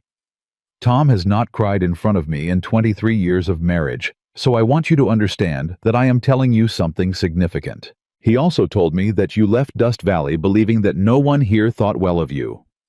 I want to tell you that this is not true, even if we behaved in ways that made it seem true. Some of us were afraid. Some of us were confused. Some of us simply did not speak when we should have. What you did for me last autumn, sitting with me through 14 hours when I was certain I would not survive, I have not forgotten. I will never forget. My youngest daughter is learning to walk right now.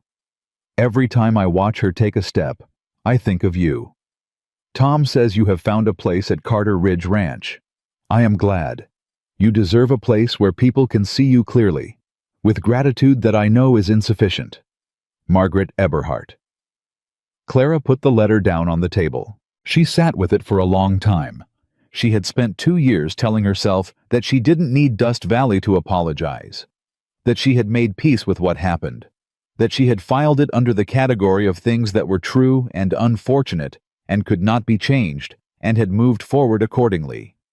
She had believed herself. She discovered sitting at that kitchen table with Margaret Eberhardt's 2 careful pages in front of her that she had not been entirely right. She had needed this. Not the apology itself, the recognition. The acknowledgement from someone who had been there and had seen and had eventually been honest about what they saw. Her youngest daughter is learning to walk right now. Clara pressed the letter flat with both hands. She was not going to cry in the kitchen. She was not that kind of woman, or rather, she was exactly that kind of woman, which was precisely why she held it.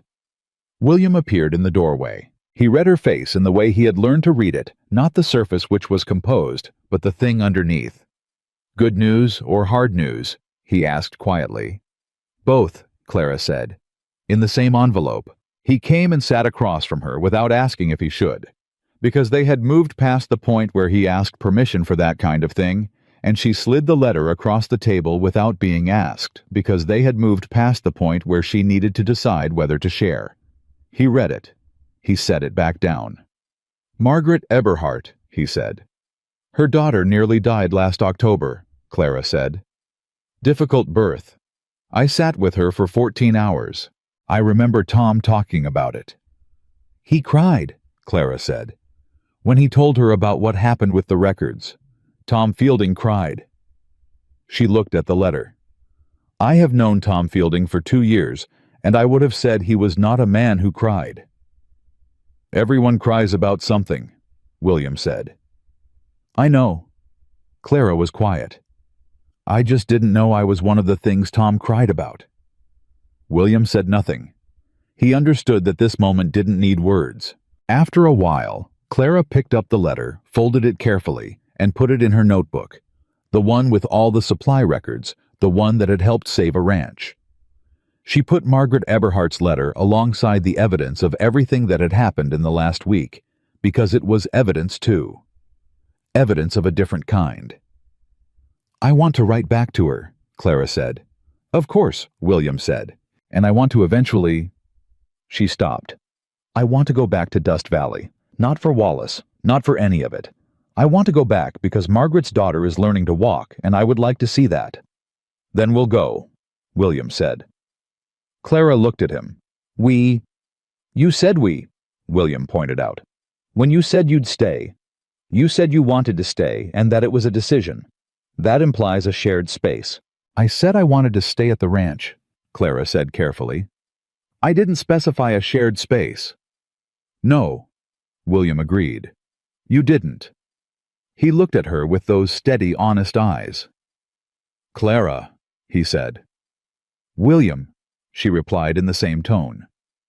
I am going to say something, and I want you to let me finish before you respond, because I have been working up to this for several days, and I don't want to lose the thread in the middle. All right, Clara said. You walked onto this ranch 6 days ago because a storm pushed you here, William said. In 6 days, you reorganized my medical supplies, identified a fraud that 3 years of quarterly reviews missed, confronted my former business partner at my front door alone, provided the evidentiary foundation for a county criminal investigation, gave formal testimony, and received a letter that made Tom Fielding cry. He paused. I have been running this ranch for 9 years. I have employed capable people and worked with intelligent people and respected a great many people. What I have not done is find someone who makes this place feel like it's moving toward something rather than simply maintaining itself. Clara was very still. I'm not asking you to become something you're not, William said. I'm not asking you to stop being the woman who closes doors in the faces of men trying to threaten her and then comes inside and drinks coffee like she was discussing the weather. I'm not asking you to need me. I know you don't need me. I've known that from the first mile of the road out of Dust Valley. Then what are you asking? Clara said. I'm asking if you want this, William said. The ranch, the work, me. His voice was even, but it cost him something. She could see it. Not because you have nowhere else to go, because you want it. You told me 2 nights ago that you wanted to stay because you wanted to, not because you had no other option. I believed you. Now I'm asking if that wanting extends to, if what you want includes... William, Clara said. He stopped. Yes, she said. He looked at her. Yes, she said again, simply without embellishment, in the tone of a woman who means the word completely and doesn't feel the need to surround it with anything else.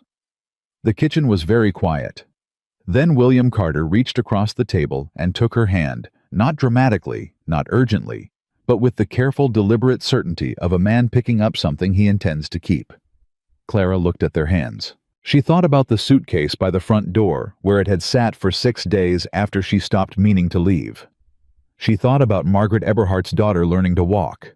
She thought about Tom Fielding crying, and Garrett's honest eyes, and Denny's healing hand, and 40 men in bunkhouses who didn't know a woman with a leather suitcase and a medicine bag had just become part of the reason their world held together. She thought about the road out of Dust Valley, cold and empty in the early morning, and the sound of hoofbeats coming from behind, and a voice that said, I don't mean to interfere. And she thought about how she had told herself she would only accept the ride until the next town. I want to expand the medical operation, she said. William looked at her. Here, at the ranch, not just treating the hands as they come in injured. She was thinking out loud now the way she did when a clear picture was forming. A proper medical room, supplies stocked correctly and maintained, regular visits from the families in the settlement not waiting until there's a crisis preventive care, children especially. She paused. I've been thinking about it since I restocked your supply kit. 6 days ago, William said. 5 technically. I was still theoretically leaving on day 3. The corner of William's mouth moved. That's not a small undertaking, he said. No. Clara agreed. I'll need equipment, space, probably a budget that would make your accountant nervous. My accountant, William said, is a man named Fletcher who has been with this ranch for 4 years and who will say, whatever I tell him is the right allocation of funds, is the right allocation of funds. Then tell him it is, Clara said. I will, William said. Good, Clara said. They sat there with their hands on the table between them. Two people who had each spent years perfecting the art of not needing anyone sitting with the particular grace of people who have finally carefully let themselves change their minds about that. Mrs. Delaney is going to be insufferable, Clara said. She has been insufferable since approximately hour 6 of your arrival, William said. She told me you hadn't had someone in this house who mattered in 4 years. She's not wrong, William said. She said it like she'd been waiting to say it for most of those 4 years. She probably has, William said. Mrs. Delaney is a woman of strong opinions and considerable patience. I like her, Clara said. I know, William said. She likes you too. And then quietly in the ordinary kitchen of a ranch house built for a family that was now at last beginning. Clara Whitmore laughed. Not the polite acknowledgement of something amusing. A real laugh, short and genuine, and surprised out of her, and she put her other hand over her mouth as if she hadn't expected it. William watched her with an expression that was completely unguarded. What? Clara said. Nothing, William said. He stopped. What? She said again softer. I've been listening to that laugh for 6 days in my head, he said, wondering when I was going to get to actually hear it. Clara looked at him for a long moment. William Carter, she said. Clara Whitmore, he replied. Don't make me cry in this kitchen. I wouldn't dream of it, he said. But his hand was still on the table, and her hand was still in his. And outside on Carter Ridge Ranch, the afternoon was moving toward evening, the way it always did, the light going long and golden over the land, the men coming in from the fences and the barns, the smell of supper beginning from Mrs. Delaney's kitchen, and it was in every ordinary way the same as every other evening. Except that it wasn't.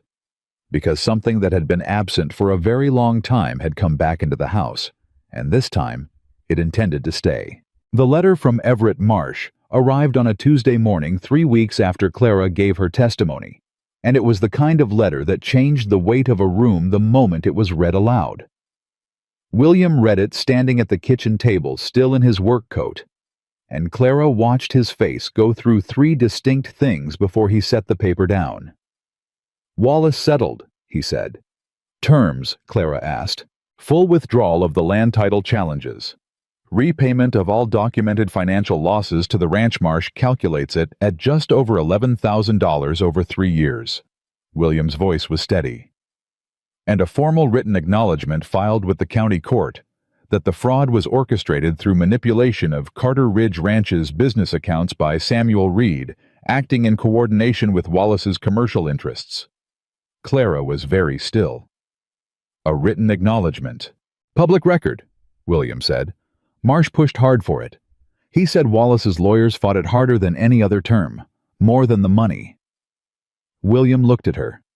Because a written acknowledgement means anyone who wants to understand what happened can look it up.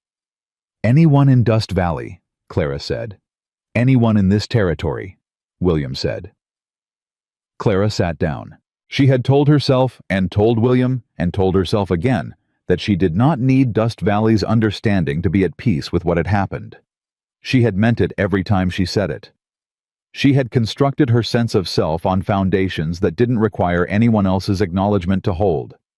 And yet, $11,000 and a piece of paper filed in a county courthouse felt in this moment like something she had not known she was still waiting for. It's not an apology, she said. No. William agreed. It's a fact on the record. That's better than an apology. I thought you'd say that, William said. Clara looked at the letter. What happens to Samuel? Reduced charges in exchange for his testimony. He'll pay restitution and serve some time. Marsh says the judge is not sympathetic. William sat down. He won't work in a position of financial trust again. Not in this territory. Good, Clara said. She meant it without heat. Not vindictive, just clear. The way you closed a wound, cleanly with the right tools, and then let it heal. There's one more thing in the letter, William said. He slid it across the table. Clara found the paragraph Marsh had added at the bottom written in slightly smaller script, as though it had been added after the main business was concluded. I should note that the investigator Mr. Briggs has submitted a separate commendation to the Territorial Governor's office, citing Miss Whitmore's documentation and testimony as central to the successful resolution of this case.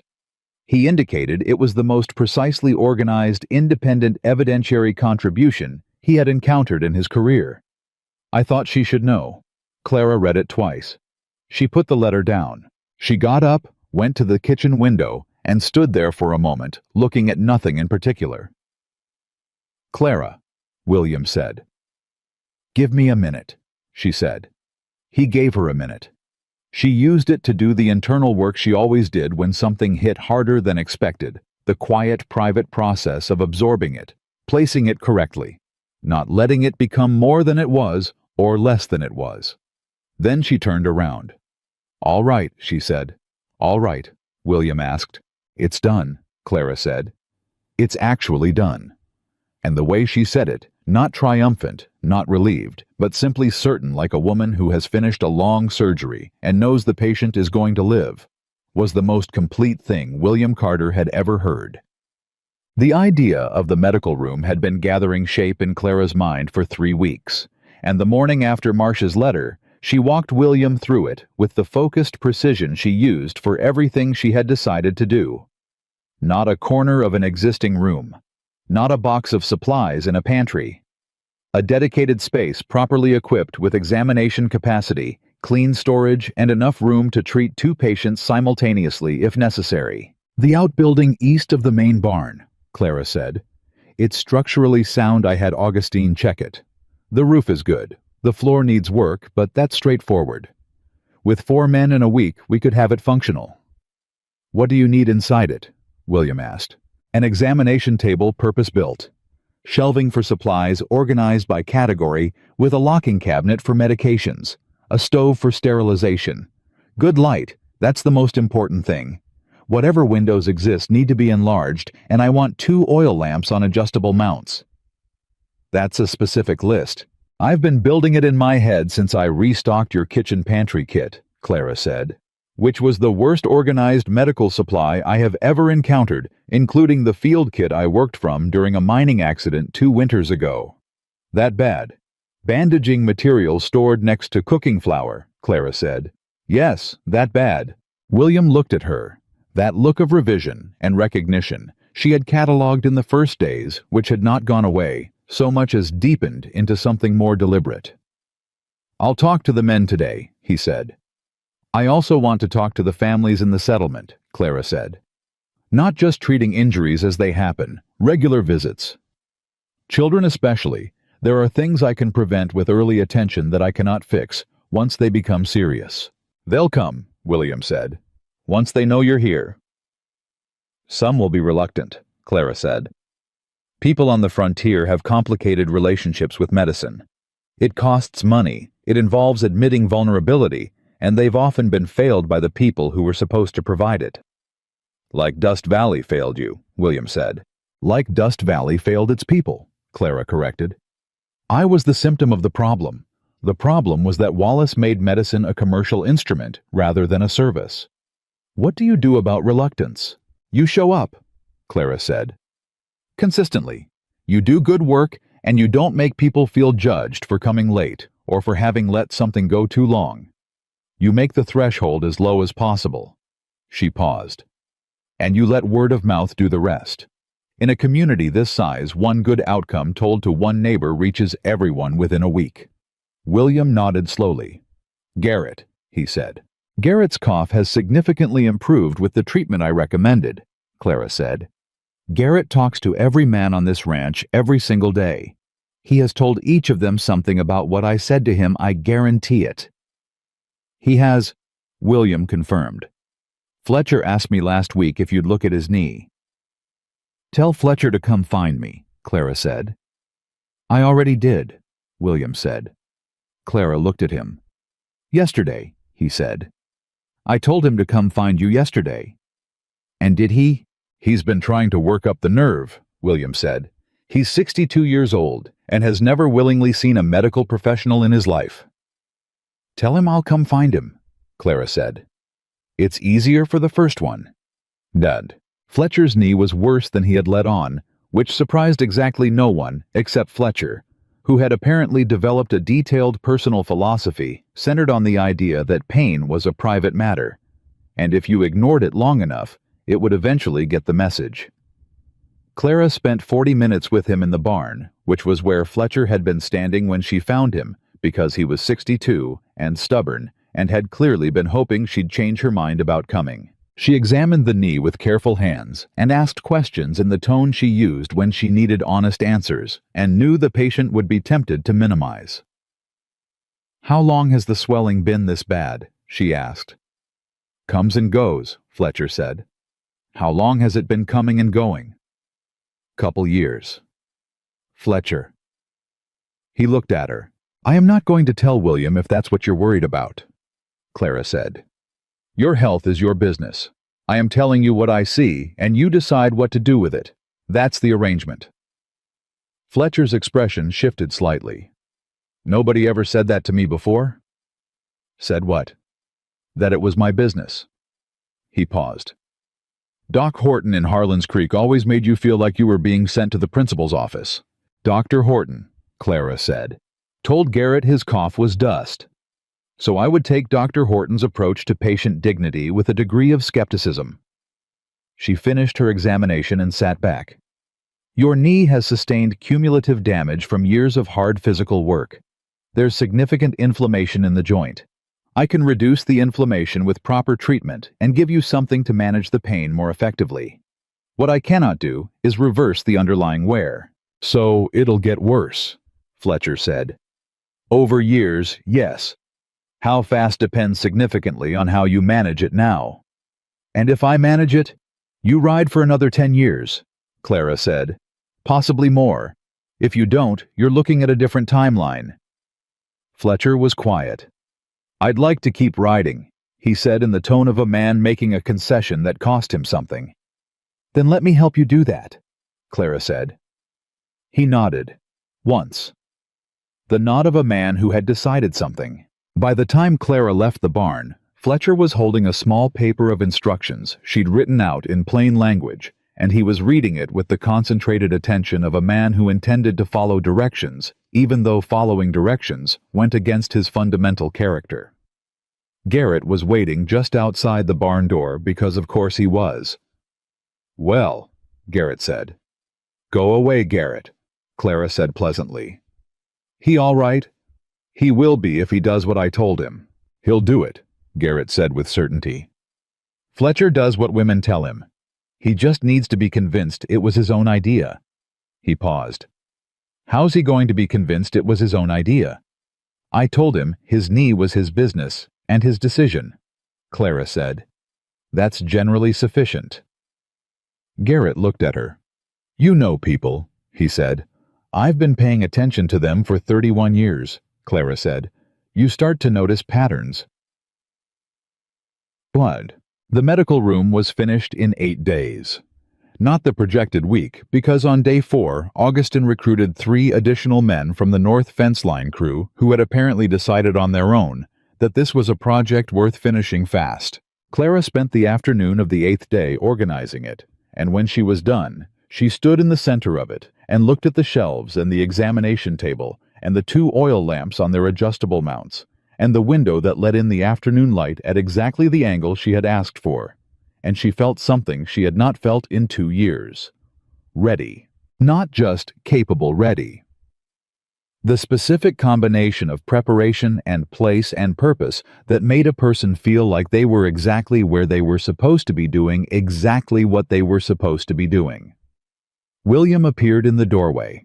He looked at the room, at the organized shelves, at the examination table, at Clara standing in the center of it with her hands at her sides and her chin slightly lifted and an expression he had never seen on her face before. You look like yourself, he said.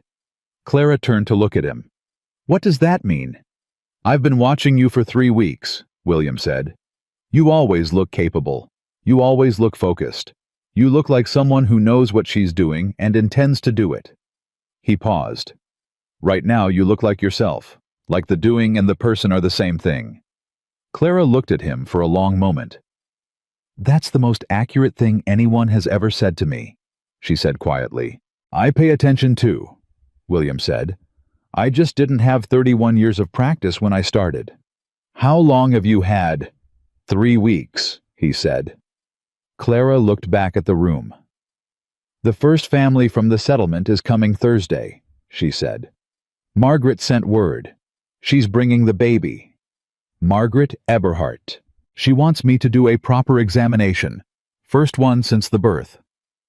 Clara's voice was even, but underneath it was something warm and certain. "She said in her letter that she's been waiting until there was a proper place for it." "She knew you were building this," William said. "Tom told her. Tom tells Margaret everything, apparently including things Tom finds out from ranch hands who find out from Garrett." Clara shook her head slightly. "Garrett has the most efficient information network in this territory." "Garrett has nothing but time and opinions," William said. "It's a powerful combination. Tell me something," Clara said. She was still looking at the room, at the shelves, at the organized, careful evidence of what this place was becoming. "When your father built the main house, the 8 bedrooms, the dining table that seats 12, did he know he was building something too large? Or did he build for what he believed would be—" William was quiet for a moment. "He built for what he intended," he said. "He believed that what you build space for you eventually grow into." "He was right," Clara said. She turned from the room and walked to the door, and William moved aside to let her through, and as she passed him in the doorway, she stopped. They were very close. The doorway was not wide. "William," she said. "Clara," he said. "Your father built well," she said. And she walked back to the main house, and behind her, she heard William stay in the doorway of the medical room for a long moment before he followed. The first Sunday after the medical room opened, 9 people came from the settlement. Clara had not advertised. She had sent word through Margaret, who had told 2 neighbors, who had apparently told everyone. 9 people arrived over the course of the morning. 3 families, 2 elderly men who had been managing ongoing conditions with willpower and prayer, and a young woman named Lily, who was 17 and pregnant with her first child, and so frightened she stood outside the door for 10 minutes before Clara opened it and said simply, "Come in, it's warmer in here." Lily came in. Clara spent an hour with her. She answered every question Lily had, and several she didn't know she had, and by the time Lily left, she was still frightened. First pregnancies deserved some fear in Clara's professional opinion, but she was informed and she had a plan, and she knew where to come when it mattered. Garrett's wife showed up mid-morning with a covered dish, and the air of a woman who had decided her presence was obviously appropriate, and she and Mrs. Delaney set up a table outside with coffee and food, and by noon, the area around the medical room had the quality of a gathering not planned, just assembled the way community assembles around a thing it recognizes as good. William stood with Augustine at the fence line a respectful distance away and watched. "She did this in Dust Valley," Augustine said. "Tom Eberhardt told me. She did this same thing. People came because word got out that she was good and she was honest with them." "And then Wallace dismantled it," William said. "Yes," Augustine said. "But you cannot dismantle something like this. You can close a building. You cannot close the fact that she sat with people when they were frightened and told them the truth." He paused. "People remember that. They carry it." William watched Clara move from family to family, natural, unhurried, treating each person with the full weight of her attention, as though they were the only person there. He thought about the road out of Dust Valley. The woman with the leather suitcase who had told him she could walk. She could. She absolutely could. That had never been the question. The question had always been whether she would choose not to. 3 months passed, and Carter Ridge Ranch became something it had not been before. Not different in its bones, the land was the same, the work was the same, the rhythm of cattle and seasons, and the particular demands of a large frontier operation continued exactly as it had. But the texture of it had changed. The way a room changes when the right light comes through a window that was always there but never opened. The medical room saw patients 3 days a week.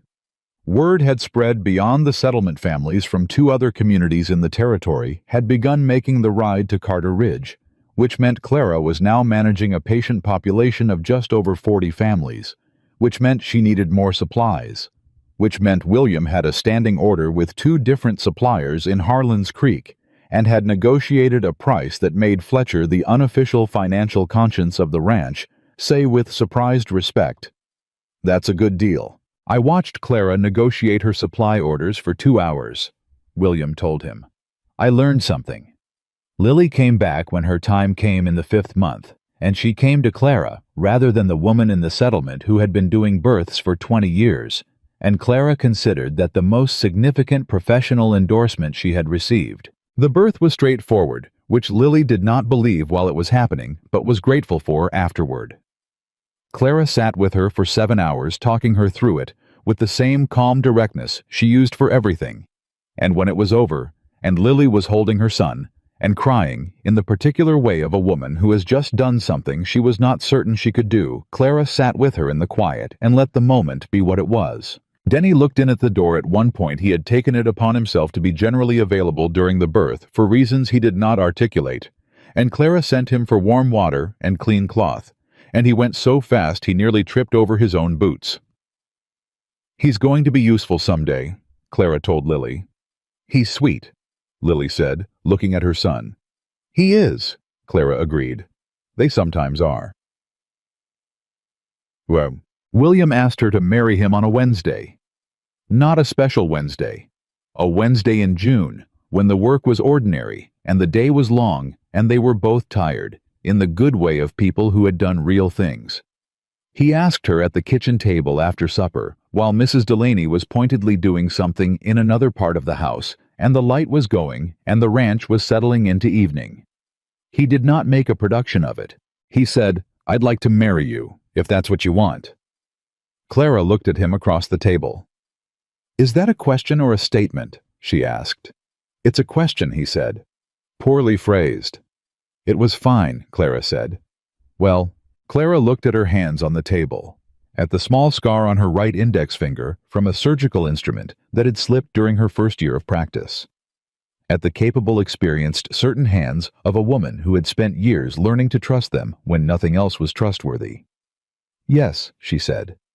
"That's what I want." William nodded once. Then he reached into his coat pocket and put a ring on the table between them. A simple gold band with a single small stone, not ostentatious, not trying to be more than it was. "It was my mother's," he said. "I don't have to, if you'd prefer something else." "William," Clara said. He stopped. She picked up the ring. She looked at it. "Tell me about her," Clara said. William looked at her. Of all the responses he had prepared for this, was not one of them. "My mother," he said. "You never talk about her," Clara said. "Your father built the house. Thomas was your brother. But your mother—" "She died when I was 12, William said. "I'm sorry." "She was—" He stopped, started again. "She was a practical woman. She didn't have patience for performance. She said what she thought, and what she thought was usually right, and she didn't apologize for either." Clara looked at the ring. "She sounds familiar," she said. "I noticed the resemblance," William said quietly, "approximately 3 days after you arrived." Clara slid the ring onto her finger. It fit. She looked at it for a moment. "She would have liked you," William said. "I would have liked her," Clara said. She looked up at him. "You understand this changes very little about how I operate," she said. "The medical room, the patients, my records, my decisions about treatment, those are mine." "I know," William said. "I will not be managed." "I know that too," William said. "I stopped trying to manage you approximately 20 minutes after I met you." "Good." "Clara." "What?" "Can we stop negotiating the terms for 1 minute?" William said. Clara looked at him. And then, the same surprised laugh, short and genuine, that had come out of her the night in the kitchen when she hadn't expected it. "1 minute," she said. William stood up from the table, came around to her side, and held out his hand. Clara stood up and took it, and that was all. No speech, no grand gesture. Two people standing in the kitchen of a house built for a family that had finally, in its own unconventional way, become one. From the hallway, unmistakably, they heard Mrs. Delaney make a sound that was not quite a laugh and not quite a sob, and was entirely characteristic of a woman who had been waiting for this for a very long time. "She's been in that hallway for 10 minutes, William said quietly. "I know," Clara said. "I heard her. You didn't say anything." "It was her moment too," Clara said. They were married in August on a Saturday in the yard of Carter Ridge Ranch. No church. Clara had made that clear. Not because she was opposed to churches, but because this was not a church kind of thing.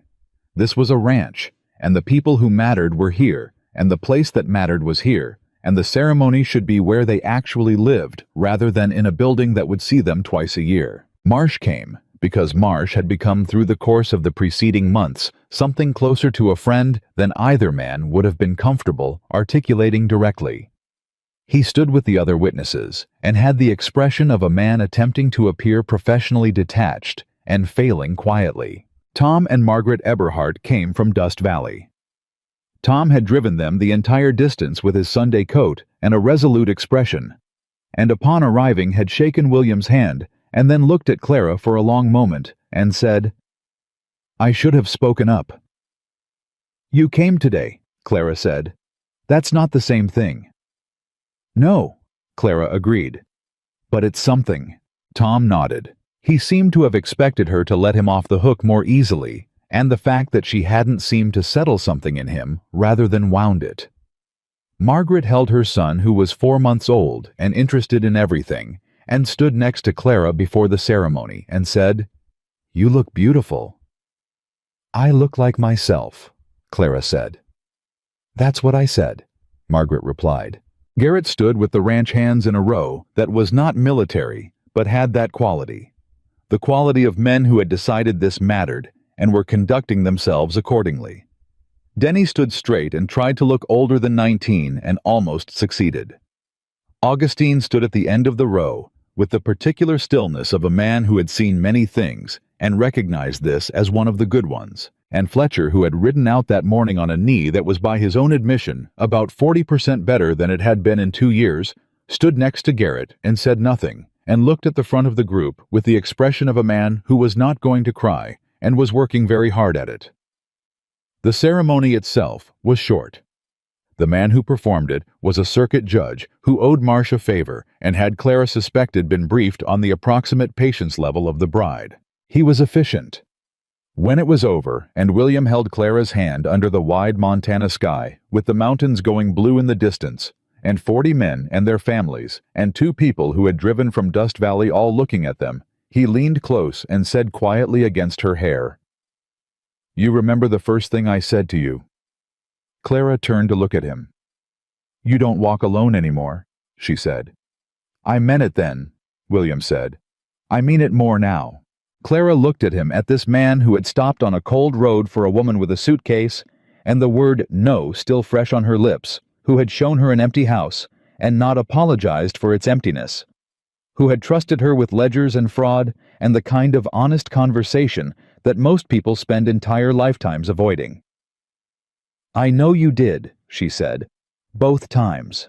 She looked out at the ranch, at the people gathered in the yard, at Lily in the back of the group holding her 4-month-old son against her shoulder, at Garrett, who was definitely not crying, at Mrs. Delaney, who was not even trying to pretend, at the medical room visible from here, its door standing open in the August heat, at the main house behind them, with its 8 bedrooms and its dining table that seated 12, and its kitchen, where 2 people had stayed up until midnight, building a case out of truth and paperwork, and the stubborn refusal to let a lie stand unchallenged.